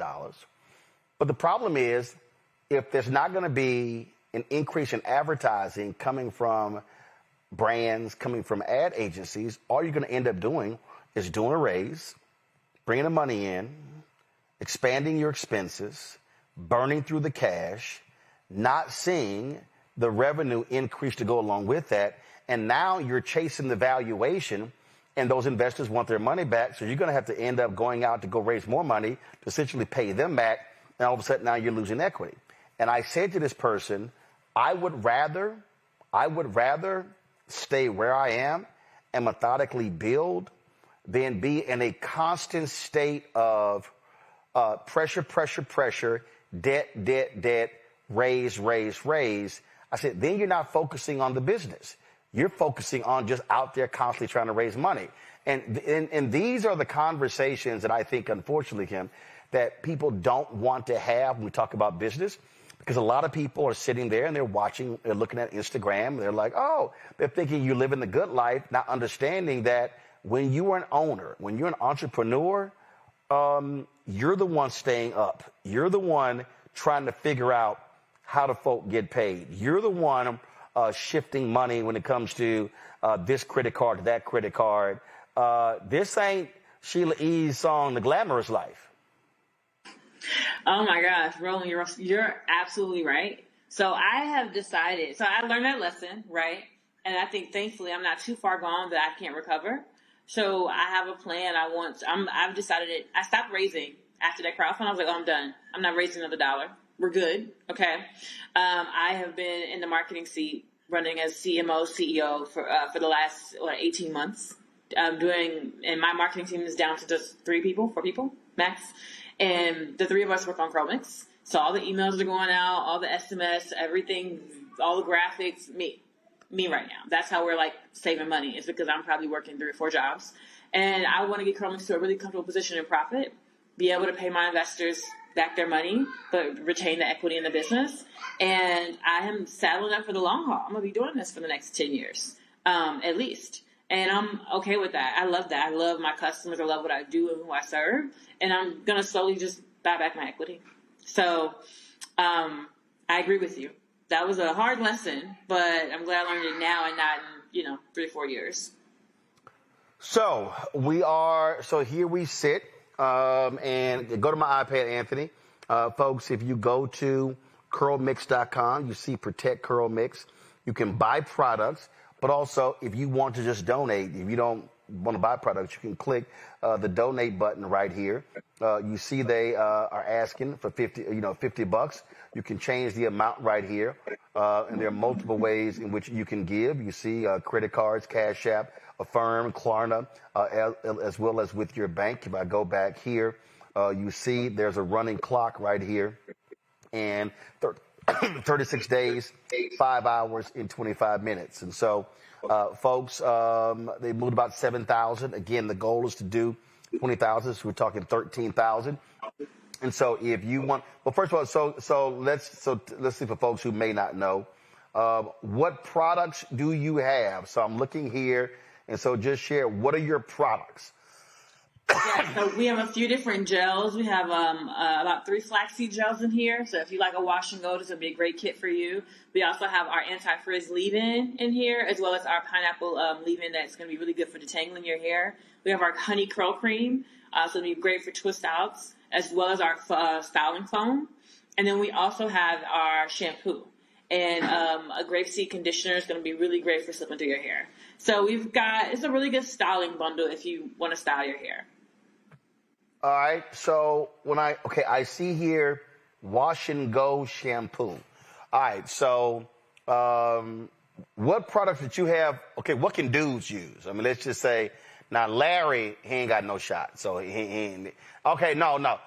You got anything Larry can use for his beard? Absolutely. We have some body butter and lots of different growth serums on our website. Larry could just go and buy a one-off product. He doesn't have to buy the 10 for 10. Or he can buy it and gift it. It should be shipped out hopefully before Christmas because we're doing pre-orders. And maybe he'll be able to do stocking stuffers, but also he can just go directly to the site and purchase a body butter. That's what I actually have in my hair right now. I blow dried it just before our meeting. All right. You can look at Mustafa's hair. You see how, you put Mustafa up there. So what you got for Mustafa? So we are switching up the bundle. So the bundle you see on the site is going to change on Black Friday. It's going to be a scalp bundle. So we're going to have a lot of liquid shampoos. I know if you have locks, you don't typically want butters and creams and things like that in your hair because it can get caught and it'll collect lint and stuff like that. So we have we have 2 or 3 liquid poos, one that's mint, one that's strawberry. We have a scalp treatment that's like an okra-based gel that's got like a minty feeling with witch hazel. It's going to help relieve dandruff and any itchy scalp that you might have. And then we have our fragrance-free serum that's going to be in that kit. And then we have our fragrance-free shampoo and conditioner as well. So if you have sensitive skin and you want something with fragrance-free, definitely check Chromex out. All right. Tyler, take your hat off and see what the hell you working with. Let's see. Look, I'm need someone that's not to take the waves off underneath. First of all, you ain't got no damn waves. Look. Stop it. Tyler, you ain't no waves up there. So, Kim, y'all got something that can give his ass some waves? We got some pomade. We got some pomade on our site. Just search pomade. It's our maple pomade. All right, then. So, folks, you have your marching orders. The site, curlmix.com, curlmix.com. You see all of their socials right here. Of course, LinkedIn, Twitter, Facebook, Instagram, YouTube, TikTok, Pinterest. That's all of their products. So, again, Kim, keep us abreast of how y'all do hitting your goal. Thank you so much, Roland. I appreciate you. Appreciate it. Thanks a lot. Folks, got to go to a break. I'm going to talk about this Washington Post story, and I'm explaining to you how black-owned media gets screwed out of the money with stories like this. Y'all want to listen to this. We'll be right back. This week on the other side of change. Book bans, anti-intellectualism, and Trump's continued war on wisdom. This is a coordinated backlash to progress. At the end of the day, conservatives realized that they couldn't win a debate on facts. They started using our language against us, right? Remember when we were all woke and the woke movement and all that kind of stuff? Now everything is anti-woke, right? When we were talking about including diversity, equity, inclusion, higher education, now it's anti-DEI. All this are efforts to suppress the truth because truth empowers people. You're watching The Other Side of Change, only on the Black Star Network. What's up, y'all? This is Wendell Haskins, a.k.a. Win Hogan at the original T-Golf Classic. And you know I watch Roland Martin Unfiltered.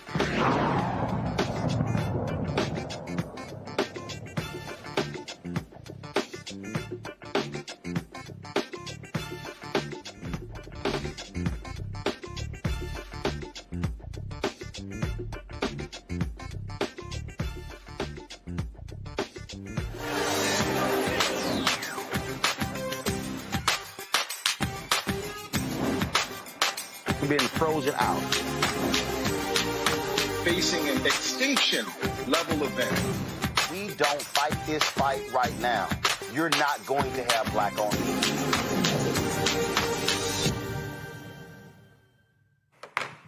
All right, folks, on Monday, Jamal Simmons sent out an email regarding, it was a Substack column he wrote about a piece that was in the Washington Post. Now, after Jeff Bezos pulled the endorsement of Vice President Kamala Harris from the Post, I canceled my subscription, so I didn't see this story.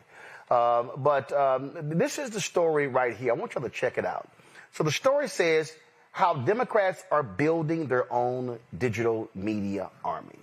The 2024 election spurred Democrats to seek out podcasts and social media creators to spread their message and catch up with their Republican counterparts. Now, I sat there. Now, you see this graphic right here. And so you see they have the guys with Midas Touch, Brian Tyler Cohen. They got the 2 white women with a podcast in Oklahoma. And so, okay, so you go through this story, and it lays out in here what Donald Trump did. So then they go in here and they talked about how State Representative James Tallarico how he's been focusing on a lot of new media figures. And they mentioned, again, Brian Tyler Cohen and how Mark Kelly kicked off his campaign on there. Then, of course, they talked about Jennifer Welch, the I've Had It podcast, her and her co-host Angie Pump Sullivan, two white women from Oklahoma. They've got 1.4 million YouTube followers. And so all of a sudden, you see right here. So look at this right here. So they got Midas Touch, 5.58 million. Jennifer Welch, 1.43. Aaron Parnas on TikTok, 4.6. Brian Tyler Cohen, YouTube, 4.91. Heather Cox Richardson, 2.7 million. So you're sitting here, you're like, man, okay. All look the same, huh? Okay, so then all of a sudden you go into this article here. And then you see them talking about PragerU, which I told people about, and all these other different groups, the Federalist Society, Daily Wire, all these right-wingers I've told you about. And so look at this here. They said the opportunity has proved so lucrative and the mainstream media environment so weakened that established figures such as Chuck Todd, Katie Couric, and former MSNBC hosts have reimagined themselves as independent media personalities. Huh, interesting. They mentioned Joe Rogan and Theo Vaughn, and they mentioned Tara McGowan, founder of the Courier Newsroom, a conglomerate of liberal local news sites. And you go on and you're looking at this story and you're seeing more. And then, again, they got all these different people. And look at this here. Before sitting with Chris Matthews, an MSNBC anchor turned Substacker, 14,000 subscribers, and Katie Fang, a former host with a YouTube channel, 436,000 subscribers, powered by the Democratic Midas Touch Network, 5.6 million YouTube subscribers. Mamo joked, this guy, let's see, I didn't see his name, Andrew Mamo. And so Mamo joked about all the funny back-to-back lineup of MSNBC refugees trying to build audiences on Substack. They go, Democratic operative Scott Dworkin, 236,000 Substack subscribers. And then they're sitting here just going on and on and on. And they're mentioning all of these different people. And you know, they've got this, that, and the other. And they've got, let's see, suspect Catherine Valentine, who oversees news and politics at the company. And then you keep reading this story, and you're like, oh, look at it. Todd, a former host of NBC News' Meet the Press, who now runs an independent podcast, said candidates seek him out rather than the other way around. He suspects his established media credibility offers validation in donor circles, even as he insists his YouTube audience makes him just as mainstream as any cable network. Okay. And so it goes on and on and on. Talk about ambitious Democrats and beat Pete Buttigieg appearing on this one particular show. And it goes on and on and on. And Kyle Tharp and all these other different people. And you just see, and you go on, you're reading it. And the article is done by Dylan Wells and Sarah Ellison. Y'all notice? No black people. It's interesting. None. Now, I found it interesting is that Dylan Wells follows me on Twitter. Yep. I don't know Sarah Ellison, but Wells does. Okay. So, that's interesting. And so, then I remembered seeing this other article. And I just want you, I'm going to connect the dots here, y'all. April 2nd, the New York Times did a big piece on Chuck Todd. And the whole piece was on Chuck Todd wants you to meet the pods. Go to it. Here we go.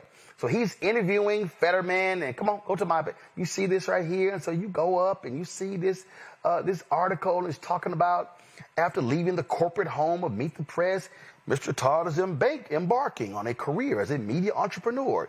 He has a podcast and a YouTube channel. He plans to hire other hosts for a podcast and video network focused on politics and culture. He also said he was working with an advisor from a major financial firm to build or acquire a company focused on community news. Let me see. The article was written by Benjamin Mullen. And it says, look at this here. That's right. Mr. Todd said he was adjusting to the realities of digital entrepreneurship and full-time podcasting. It's all this stuff. All this stuff. Oh, man, all this stuff. What Chuck Todd is doing. I mean, God, it's amazing. And again, I see all these stories in how Chuck Todd is being mentioned in all of these stories. And so, so the Washington Post and the big article in the New York Times. Go to my iPad. Y'all see this here? Chuck Todd's got 49,000. Let me go ahead and just click this button right here.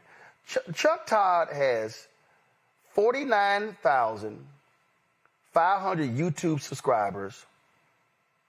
And since he's joined, he's done 5.3 million views. All right, it's respectable. What's missing? Isn't it interesting how you read these articles and they happen to don't mention any black people? I mean, I'll just give you an example. So, you know, Joanne Reed lost her show at MSNBC at the beginning of the year, and she eventually launched her own Substack and YouTube channel. And if you click this button right here, you'll see that Joanne Reed has 359,000 YouTube subscribers. Okay.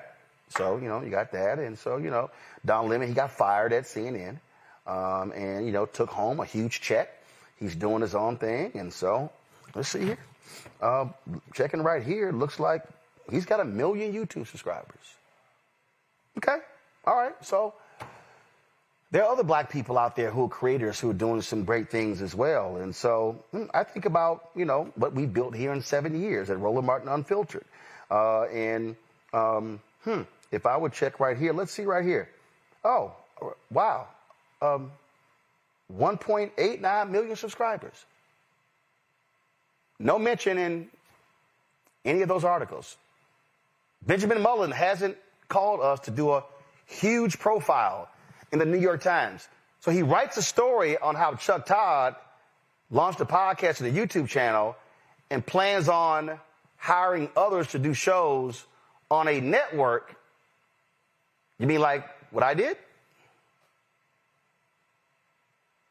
You mean like run the Greg Carr promo? You mean like this show? Next on the Black Table with me, Greg Carr. Oh, you mean, run the other side of change. This week on the other side of change. Book bans, anti-intellectualism. Oh, you mean run balanced living. Are you ready for the holidays? Oh, come on back. Give me the Rolling with Roland. Give me one. I don't care which one. Show me one. So that's 3 shows. That's 3 shows. Right now we're working on a business show. We're working on a new daily news noon show. We're working on a health show. Now, mind you, those 3 shows, we had other shows. We had 3 previous shows with other guests on the network. So in the 4 years we've done it. It's amazing how none of that gets mentioned in the Washington Post and the New York Times. So some of you may be saying, well, Roland, I mean, what, are you upset you're not getting attention? No, because I don't think you quite understand what's going on here. See, with the New York Times and the Washington Post, when they do these stories, what ends up happening is the very same media buyers, listen to what I'm saying, the very same media buyers in politics, the same media buyers in the general market, they're reading the same outlets. So when they decide to say, hey, we should spend money on these networks, on these shows, I was reading the Washington Post, I was reading the New York Times. That's where we should spend our money. So when you see a story written by the Post and the New York Times and other white mainstream media that completely ignores black people and others, what then happens is we're frozen out of the money. And if you're frozen out of the advertising money, you can't grow your network. See, there was a whole bunch of people who were sitting here like, you took that money from Kamala Harris. Let me explain something to y'all.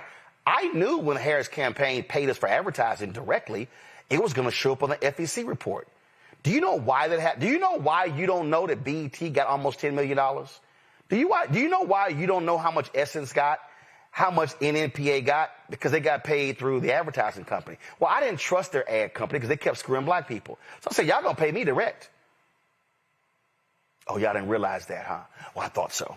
And so what I'm trying to get you to understand is We are systematically frozen out of the money.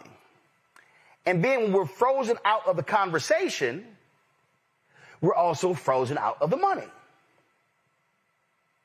Y'all, next year's a midterm election. Do y'all know that probably on the small side, on the small side, $8 billion is going to be spent on these campaigns? How much you think black-owned media is going to get? It's going to be a massive election in North Carolina and Georgia. How much you think black radio stations, those small little black gospel stations, black newspapers, black digital outlets are going to get? Comcast's going to get paid. iHeart's going to get paid. Sinclair's going to get paid. Tegna's going to get paid. All these major media companies are going to get paid. Right now, all these Democratic operatives are lining up trying to figure out how they're going to place money on all these podcasts. Are they going to come here? No, we already know Republicans. Oh, yeah, some of y'all are saying, what about the Republicans? What about the Republicans? Why you always talking about Democrats? Well, because the Republicans ain't trying to spend money on black people. Oh, but actually they are, because you know what they do? The Republicans go to YouTube. That's why y'all know, y'all saw Republican commercials running on my YouTube channel before I went live. So what they did is they said, hey, YouTube, Google, we're going to do this big ad by, I want to buy ass time on all these black shows. See, y'all didn't realize how the game works. See, this is why I call these people out. This is why I call out the Washington Post and the New York Times, because they never include black people. And so when they're speaking to the wider audience, that's why we don't actually get the money. So when I'm talking about where's our money, and then a lot of y'all are sitting here saying, man, he always on the air begging. Well, guess what? If we got our fair share of advertising, I wouldn't have to ask for donations. We would easily be doing, the size that we are, we would easily be doing, $8 to $10 million a year. Easy. Easy. See, some of y'all are sitting here thinking I'm just, oh man, you just saying this. No, I'm arguing on behalf of black people. I'm arguing on behalf of us getting paid. I'm arguing on behalf of us not being frozen out of the money. And we are systematically frozen out of the advertising money, and it happens over and over and over and over again. And if y'all think I'm lying, I just pulled it up. This is the YouTube weekly top podcast for November 10th through the 16th. Joe Rogan, Midas Touch, okay, they progressive. Then let's see here. Sean Ryan, Kill Tony, Rot Mango, look, Tucker Carlson, Pat McAfee, Brian Tyler Cohen, he's progressive. Let's see, PDB podcast, right wing, Theo Vaughn, right wing. I've had it. They had 18, I got them. All right, cool. So you keep going. And, first time you get somebody black, Shannon Sharp and Ocho, Nightcap. Then you keep going. And let's see, who's the next? Look at Megyn Kelly at 31. Let's keep going. I'm looking for, we got the Bulwark, formerly Republicans. I'm still looking for some black people. Let's see here. 85. Hey, that's my man. That's DC Young Fly, all my guys, Chico Bean, all them. At 51, this right-winger, DeVory Dawkins at 52. Neil deGrasse Tyson, 54. Y'all notice you ain't seen no black-owned news. You ain't seen it. Oh, Joe Budden, he had 62. Entertainment, here we go. Look at this here. Who's at 69?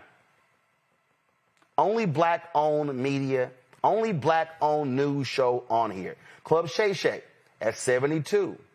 All right, 5:20 in the morning. Jeff Teague, that's those guys. Jadakiss and Fat Joe, 75. Let me keep going. I'm going to keep going. I'm trying to see anybody black on here. That's it, y'all. So you mean to tell me they did, Washington Post did this big old story on these progressive, whatever you want to call it, because I ain't never identified as Democrat or Republican. And the only black news show is right there. And the New York Times has never in 7 years called us about a story. The Wall Street Journal has never called us to say, how in the hell did you build it? How in the hell do you have a 5,800 square foot studio 2 blocks from the White House and all the things that y'all doing? Y'all, when we get ignored in these stories, that's how we also get ignored from the money. I'll go to my panel. Mustafa, you know how this game works. You've been in the environmental game. You understand the billions the environmental lobby spends on media. And you've been fighting those folks saying, y'all gonna cut black folks in? Yeah, and when we take a look at the numbers, you know, you and I have talked about it before, it's probably about 1% of all those dollars that flow that actually make it to black and brown media and individuals who are trying to make sure that they are, you know, bringing the stories forward to our community in an authentic way. You know, I always tell folks, you got to just look at this stuff in a really real way. Erasure doesn't just happen on one side of the ledger, right? It's not just Republicans who do erasure.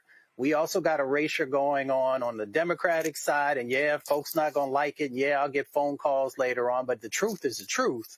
And there's whitewashing also. We saw that with that article. When I saw that article come out, I was like, all the words that came in my head was alabaster and milky and uncolored and porcelain and snowy and a number of other things to describe what I was seeing in front of myself. And we see it in every particular area that we work in, that there still is this growth that has to happen. And unfortunately, nobody is coming to save us. And that's why I appreciate so many of the folks who are investing in the Black Star Network, that they're saying, you know what, we understand these dynamics. It's not right. And yes, it has to change, but we will also make sure that we are investing in the folks who invest in us. But we've got to speak out about this, Roland. It shouldn't just be you and a couple of other folks who actually continue to pull this stuff forward.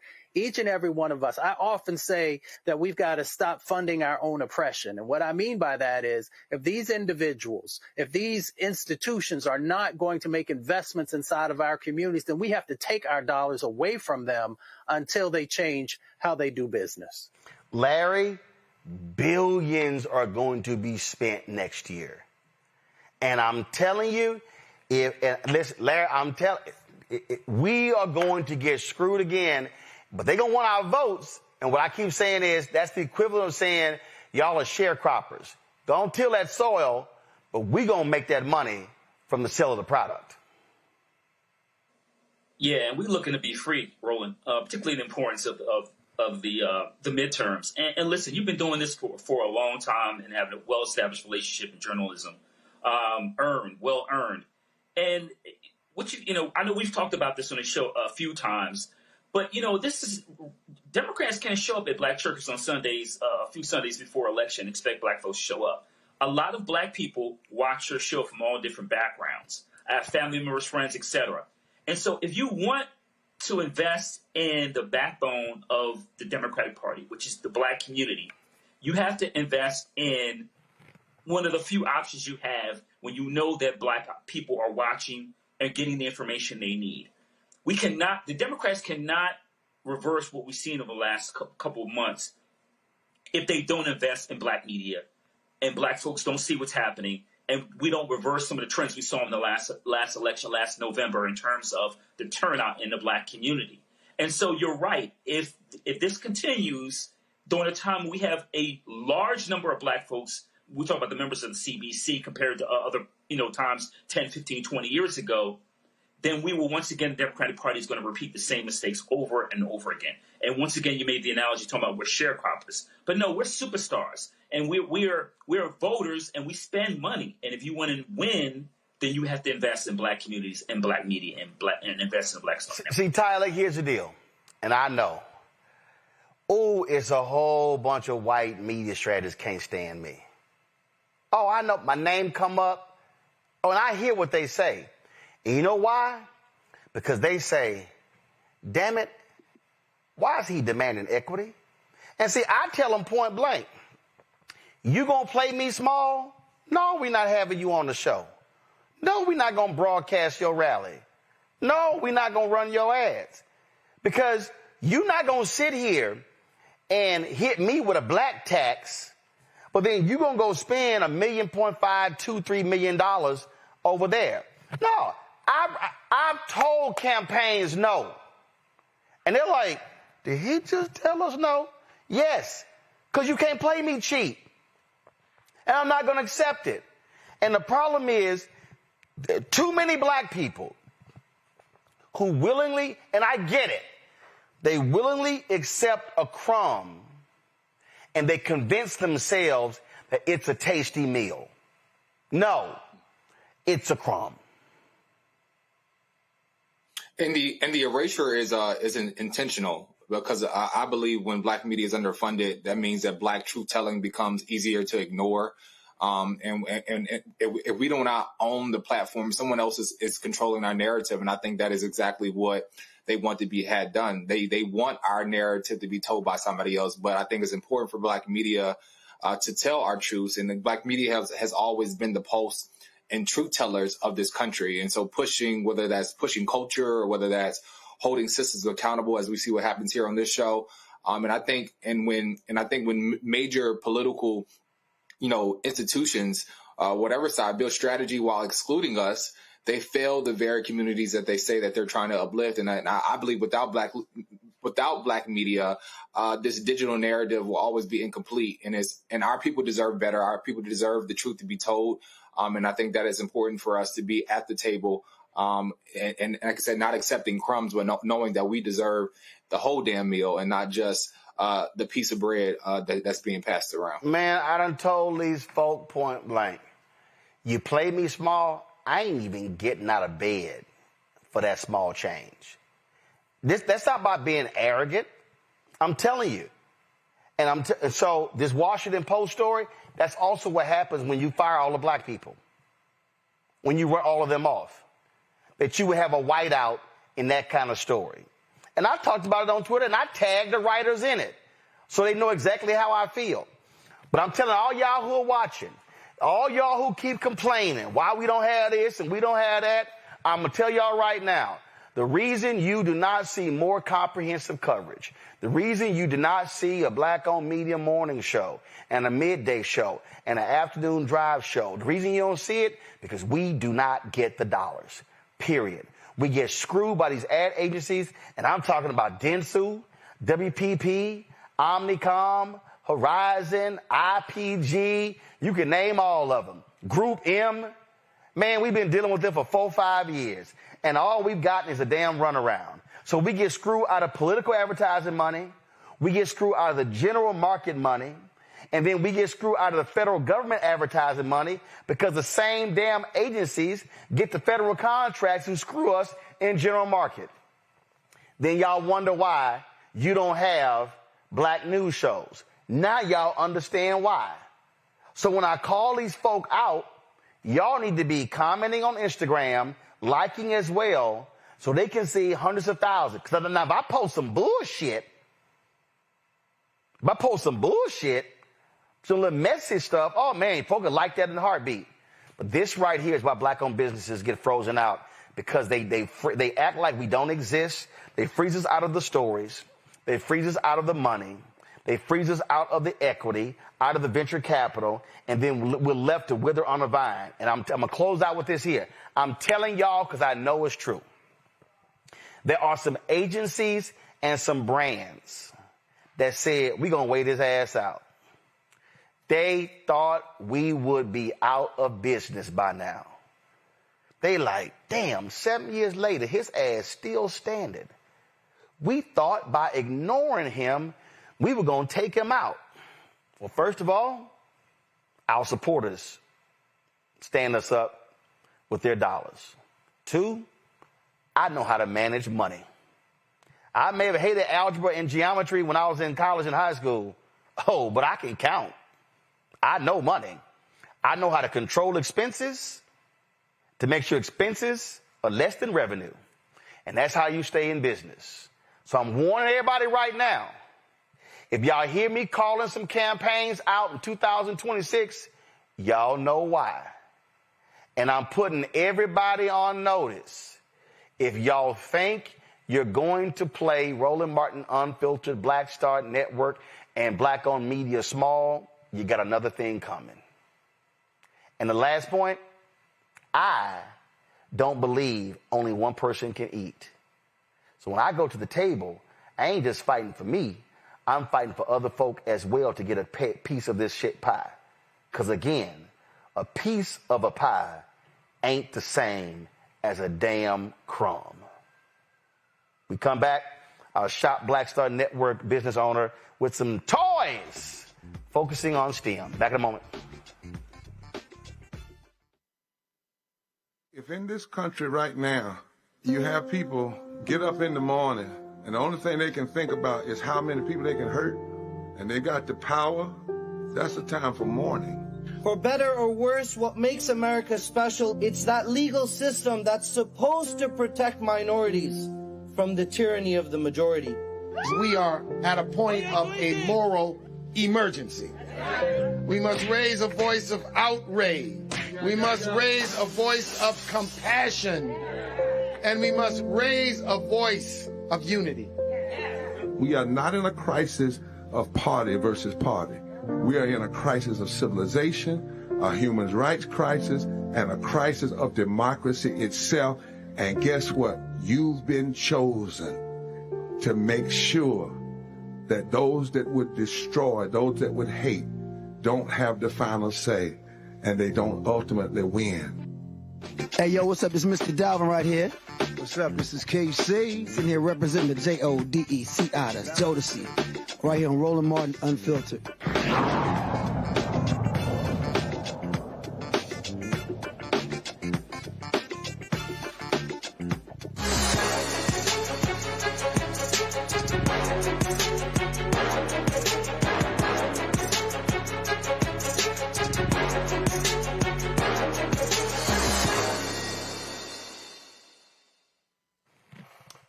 Folks, Black Friday is happening this Friday, and of course, a lot of people are going to be focused on shopping. Y'all know y'all are. Now, even though we were trying to tell y'all, don't go to Target, but we know what's going to be happening. Folks are going to be out there. And actually, with that the case, I want to remind y'all, right here on Roland Martin Unfiltered on Thursday and Friday, y'all, we got a special for you. So we we have our segment here. This is our Shop Black Star Network segment. So what we've done is we put together all of the segments, going to be including this one here. All of these segments we put together for a massive broadcast on Friday. And so we're going to air all of these. So if you look at all these products to my left, we're going to have all of these interviews that we've done with all of these owners. And so you're going to be able to hear their stories about their particular products. And the one we have today is a toy company. That's right.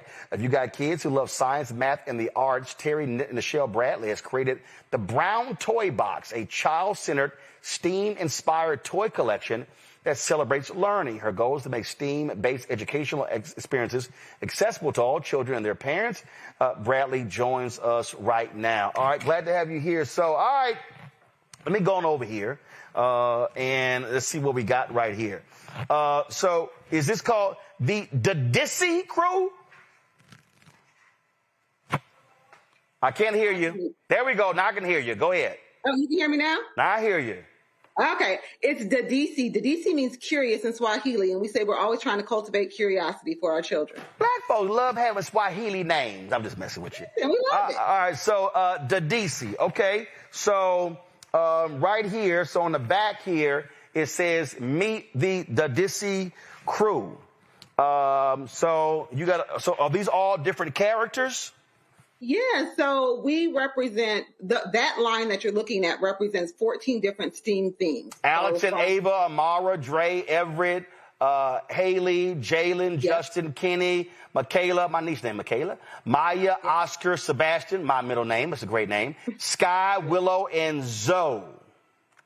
Yes, Zoe. So they all represent different STEAM themes, various interests, because what we say is you never know what's going to cultivate or capture a kid's imagination, right? So we want to expose them to all those different themes that each of those characters represent. So I was just talking about money, and so this here says investing in finance. We see we got some money in here. a market, a calculator, and a safe.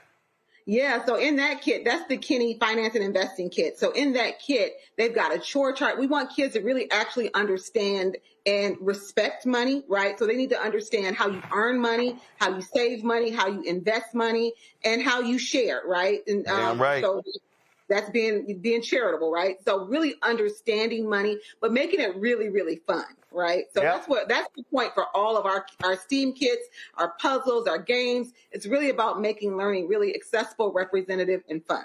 All right, I got aviation. Yes. Yeah, so that's Sky. So you'll notice with each of our kits, they come from a different part of the Black diaspora, right? So Sky she represents Brazil, and she represents aviation. And so they're building a tower in there. They've got little planes in there that they put together. So what we like to do is make sure everything is equal parts learning, equal parts fun. So in that kit, there's always like a DIY activity where they're putting something together. All right, hold up. Using acronyms. What's DIY? Oh, do it yourself. There we go. Self-activity. Okay. So they'll put something together, but then they actually get to play with it because we want it to be really valuable to the parents. There's a book in each of those STEAM kits with activities, but then they also get introduced to Black trailblazers in those specific STEAM themes. So we try to make it, again, a lot of learning and a lot of fun. Museum arts is the next one. Tell me about this one. So that is Michaela. So that kid is actually named after my daughter. And that one is really fun because the kids all get a canvas, they get frames, they get to curate their own art exhibit. So they can either do stickers or paint, and they can make their own, create their own canvases, and they have adhesives to the wall. And so it's so funny. One of the parents that bought that particular STEAM kit told me that not only did her daughter do all of the different canvases, but then she sold her pieces to her, so she made some money. So I was like, well, I love that because she's learning entrepreneurship. So I love that she created her own art, and then she let them come to her art exhibit, and she sold the pieces. So I love that story. All right, we got astronomy here. Yep, that's Dre. So Dre, what I love about the characters too is we were so intentional about not only the theme and where they come from. Dre is from Ocho Rios, Jamaica, right? But also what they look like. I wanted Black children to be able to walk into a store or go onto our site and see characters that look like them. So one of my favorite things is that parents will say, oh, I wish I had this when I was a kid, right? And that's really where this whole thing came from is, I was a little Black girl raised in St. Paul, Minnesota in the 70s, right? There wasn't a whole lot of representation, but my mother made sure that we had things that look like us. So if it was an Ebony magazine up on the wall or a Barbie that she colored brown, she made sure we could see ourselves. So Dre represents astronomy. So they put together a telescope. They've got a glow-in-the-dark constellations for their wall. It's just a really, really fun kit. Questions from the panel. Tyler, you're first. Yeah, I love how you talked about your childhood experience being the vision behind this right here. I'm just curious, when did you realize that this just wasn't a business idea, but really a cultural intervention for children to be able to really tap into the STEAM and also, the historical concepts behind this? So the funny thing is it was the reverse, right? I didn't see it as a business venture at first. I really thought about, so at the time I was leaving corporate. My background is CorpCom at corporate communications, and I hated my job. I hated all the things that were going on. I was like, at the same time, I kept reading in like TechCrunch and Mashable about this leaky pipeline to STEM. And I always knew it was not an intelligence issue. It wasn't a capability issue. It was an access issue, right? It was an exposure issue. And so I was at a point in my career, I was really trying to find purpose. And I wanted to do something like when my mom used to color my Barbies brown, I thought she was crazy, right? When I was a little kid. But when I had children myself, I remember going on those quests to different stores looking for, ornaments with my children's names or brown things, and I could never find it. So for me, it was a little bit of the reverse. It was like, how can I create something, one, that exposes children to STEAM in a way that's really, really fun, and that also makes STEAM accessible to the parents, so science, technology, engineering, arts, and math, accessible to the parents as well. And so I really started it less as a business, but more as a altruistic kind of mission. I thought I was starting it as a business, but what I realized was I didn't have a lot of business acumen when I first started, but I got that together. Larry. Yeah, I noticed the packaging looks really great. And so my question is, the cost as it relates to packaging and getting that product out. Yeah, so when I first started Brown Toy Box, we started as a subscription box. We started with my children and I at my dining room table, right? And it looked very different. So it was in 2021 when we got our first retail deal that we were like, I had reached out to a toy designer and he's like, I want to help you. I'm aligned with what you're doing. And designed a lot of, between two different toy designers, designed a lot of the stuff. We imported everything from China. I'd never done any of this before. I was not a business person. I was not a toy maker. But I was a mom, right? And I knew what I wanted to have for my children and what I wanted to have for other children, right? And I just thought, when you take a walk down a toy aisle and you never see any children that look like they're sending a message, right? And so I wanted to send a different kind of message, like you matter, you are represented. I didn't want to do a doll company. I wanted to do educational play, right? I think there's a lot of Black dolls out there, and there's a need for that. But there's also a need to kind of disrupt this educational toy aisle, and that's what I set out to do. Mustafa. Yeah, well, thank you for this. I'm big in science and the arts. I'm curious. So when you create this, have you heard from educators or others about how this has been helpful for the young people who are learning and growing? Yeah, absolutely. So when I first started Brown Toy Box, we did a lot of high-touch testing in elementary schools, right? I wanted to make sure that we were on the right track. So we would take our products. So it was really focus grouping in schools, right? But one of our big customer bases are schools or corporate partners who buy for schools that are in their communities, those kind of things. So we work a lot with schools. We go into schools ourselves. And, for us, we're going to bring all the kids always get a STEM kit or one of our giant puzzles or one of our games, but we also take in programming. So we'll go in and if the theme happens to be marine biology, we'll connect with the Black marine biologist, take them into a school so kids can see someone that looks like them, that shares a path that's not too dissimilar from them, right? And then we do a game around that. And then ultimately, then at the end, they get to take something home with them, right? So we do that. We do big festivals. We did, last year, we activated our first STEAM Bowl alongside the Super Bowl, right? So we went into a local school in New Orleans and we activated a big STEAM Bowl. We really want to bring STEAM to life through play. And there's so many ways that we really are doing that. And so, we do live entertainment with our characters. It's just really, really important that the kids get to actually see these characters in front of them and be able to touch and play and then take it home and engage with their parents. So we're all about tactile play, right? We have some of our products that are online and those kind of things, but we're really trying to get kids to disconnect a little bit and get on the floor, interact with their loving adult, whether that's their parent, their grandparent, a friend, whatever, and really, play and touch and do all those things. All right, folks, if you want more on these toys, go to shopblackstarnetwork.com. Shopblackstarnetwork.com. You can check them out. You can get them there as well. And so, again, Brown Toy Box. Terry Nichelle Bradley is the creator. You can see all of them right there. So if you're looking for Christmas gifts, you're looking to buy Black Friday, y'all just go buy Black by going to shopblackstarnetwork.com. Terry Nichelle, we appreciate it. Thanks a lot. Thank you. All right. Bye-bye. Thank you very much. Let me thank Mustafa Tylik as well as Larry for being on today's show. Y'all have a fantastic Food, Family, and Friends Day. Thanksgiving, we call it that as well. So y'all enjoy that. I'm going to go to a quick break. When we come back, we got some in memoriams to tell you about before we take it away. All right, back in a moment. Are you ready for the holidays? This week on A Balanced Life with Dr. Jackie, we're talking about all things anxiety and the holidays, whether it's performance anxiety, presence versus presence, making certain that everybody in your space understands the boundaries and how to respect your home. This week, we're talking about those things that will allow you to have a peaceful holiday season. It really is not about perfection. It's really about the house feeling warm and cozy and peaceful. You don't have to like everybody, but what you can do is be cordial in those environments. That's all this week on A Balanced Life with Dr. Jackie here on Black Star Network.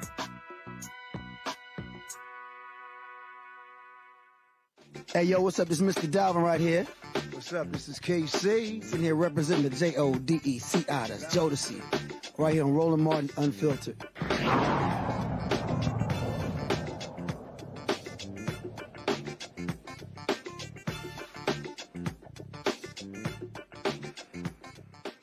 Mississippi Delta barn where Emmett Till was brutally tortured and killed in 1955 will become a sacred space open to everyone.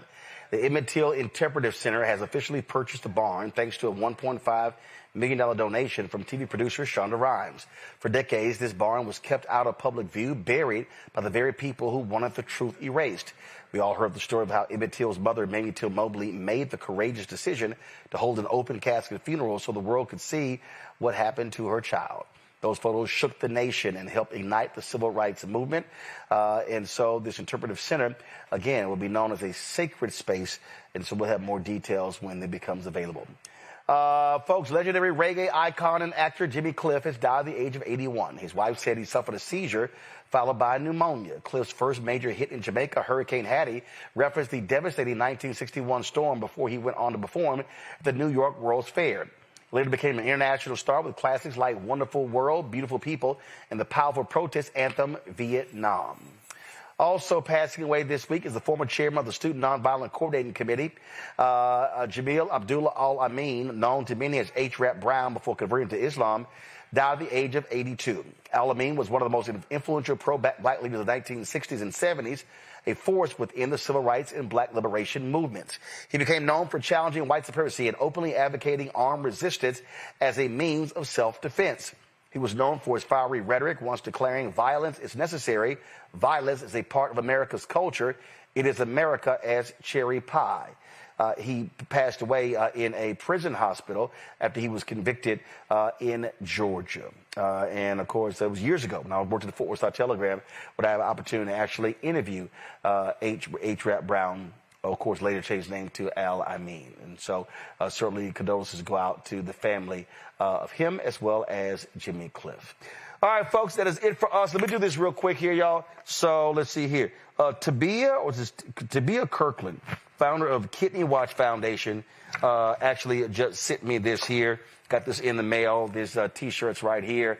Walk for a Better Tomorrow. She said had a family member who bought one of these shirts at their wellness walk. So she went ahead and sent this to me. Let's see here. Shout out to the guys at Fairway Golf Group. They came by and dropped off this golf hat to me right here. And let's say they dropped off a couple of shirts. Let me show you this here. So this is one of the shirts they dropped off right here. Pretty cool. That's a real nice fabric right there. This one right here is also nice. Close to black and gold. Close to it. Now, this is a nice fabric. I'm going to tell you right now. If you're in the Texas heat, this sucker's going to be rough. But this will work in cooler weather. They also left the fairway bag, and then they also their golf towel right here as well. Let me shout out. Let's see here. Who is this here? This is. All right, so they sent a whole bunch of stuff in here. I don't know what we got. We got cards in here. I'm trying to figure out who this is from. Ava's Crafty Creations. So Ava sent me this stuff here. So y'all, Ava sent me a water bottle that got Scorpio on it. Smart, black and gold. She also sent me this one here, water bottle with my picture on it, and also White Fear is on here as well. Where is it? Y'all can see it right there. So that's pretty cool. And let's see here. She sent me some shirts. This is pretty funny right here. This one says, Roland Martin Unfiltered. Speak up now. You can't be black-owned media. I'm going to have to help y'all out. So you said you can't be black-owned media. It needs to be owned and be scared. But you're absolutely right. You can't be black-owned media and be scared. So and then also appreciate this Roland Scorpio shirt. Pretty cool. Thank you so very much. I got this in. See, who sent this to me? Is there a name on here? Dion Campbell. Dion, thanks. Dion sent me this shirt right here. I'm rooting for every HBCU. All right, Dion, that's pretty cool. Okay, so this came in the mail yesterday. This is Cassandra Miller from Buggy's Boutique. She sent me her alma mater is Kentucky State, 1886. And so she sent me this. And she said, we are the small HBCU on the hill. Please wear this sweater with extreme pride. forward me a photo with wearing it. So this is the sweater she sent right here. So I appreciate it. It looks great. Cassandra, here's the problem. I only wear HBCU gear on the show of an HBCU I've been to. I've spoken at a broadcast from. So Kentucky State, y'all need to invite me to your campus for me to rock the gear. So again, I appreciate it. It looks great. That's a Norfolk colors as well, plus Wilberforce. So I appreciate that. So yeah, Cassandra, tell Kentucky State, invite a brother, and then I'll definitely rock the gear. But I appreciate that. I'm gonna add that to my other HBCU stuff. Oh, the shirt I'm wearing right here. Hold on one second. Christy Riggs, she made this for me. Christy Riggs made this for me and sent it to me. And so she wanted me to wear a Howard University shirt, but she knew it's probably got a better chance of me wearing black and gold. And so I was playing the golf tournament at Howard's homecoming, and she had to deliver it to the Langston Golf Course. So, Christy, I appreciate you making this black and gold Howard sweater for me. Folks, that is it for us. We're going to have a best of show tomorrow. Y'all are going to enjoy this.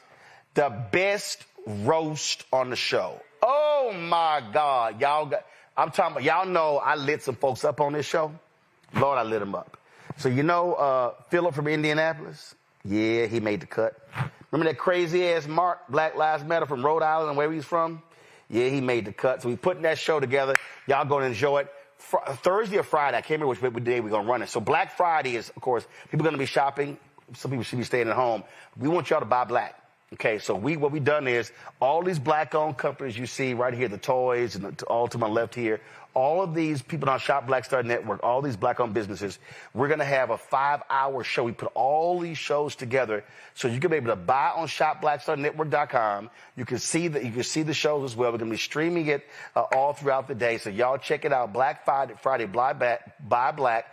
We're going to be featuring Shop Black Star Network businesses on this special. You don't want to miss it. So it's going to be pretty cool. All y'all people on YouTube, y'all should be hitting the like button. So I'm traveling to Texas, looking forward to seeing my family. Y'all enjoy your friends and family. Have an absolutely great one. Texas A&M plays Texas on Friday, 7:30 p.m. Eastern. We're going to spank that ass. Just letting you know, Matt Manning. So looking forward to that. And so, again, folks, I appreciate it. Again, I'm so thankful for our audience, people who watch this show, who support this show. We are consistently in YouTube's top 100 shows. And so that's because of this audience. And so, man, folk do an amazing job. So, hey, we want y'all to keep supporting what we do. If you want to help us get to our $1 million goal, I told y'all, these advertisers, folks, but they ain't spending the money they should be spending. And we are planning to launch a daily noon news show in January. We're working on launching a weekly health show, a weekly business show. That takes money. You got staff, you got personnel, you got hosts, all that good stuff. So if you want to support the work that we do, please join our Bring the Funk fan club. If you want to contribute via Cash App, use the Stripe QR code. You see it right here, bottom left-hand corner. As for credit cards as well, PayPal's R Martin Unfiltered, Venmo's RM Unfiltered, Zelle, Roland at RolandSMartin.com, Roland at RolandMartinUnfiltered.com. Check some money order, make it payable to Roland Martin Unfiltered, P.O. Box 57196, Washington, D.C., 20037-0196.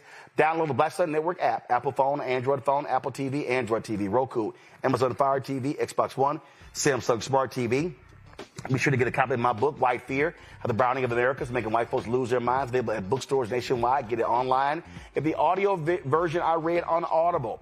Also, you want to get our Roland Martin Unfiltered Black Star Network swag, go to shopblackstarnetwork.com. It's all there. Or again, support our black-owned products at shopblackstarnetwork.com.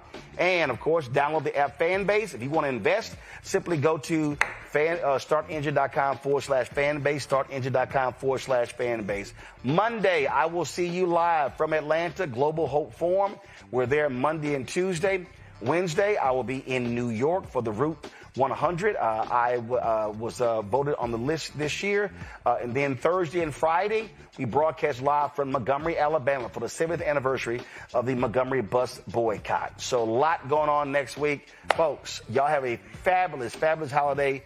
Be safe. Have lots of fun. Dance. Enjoy yourself.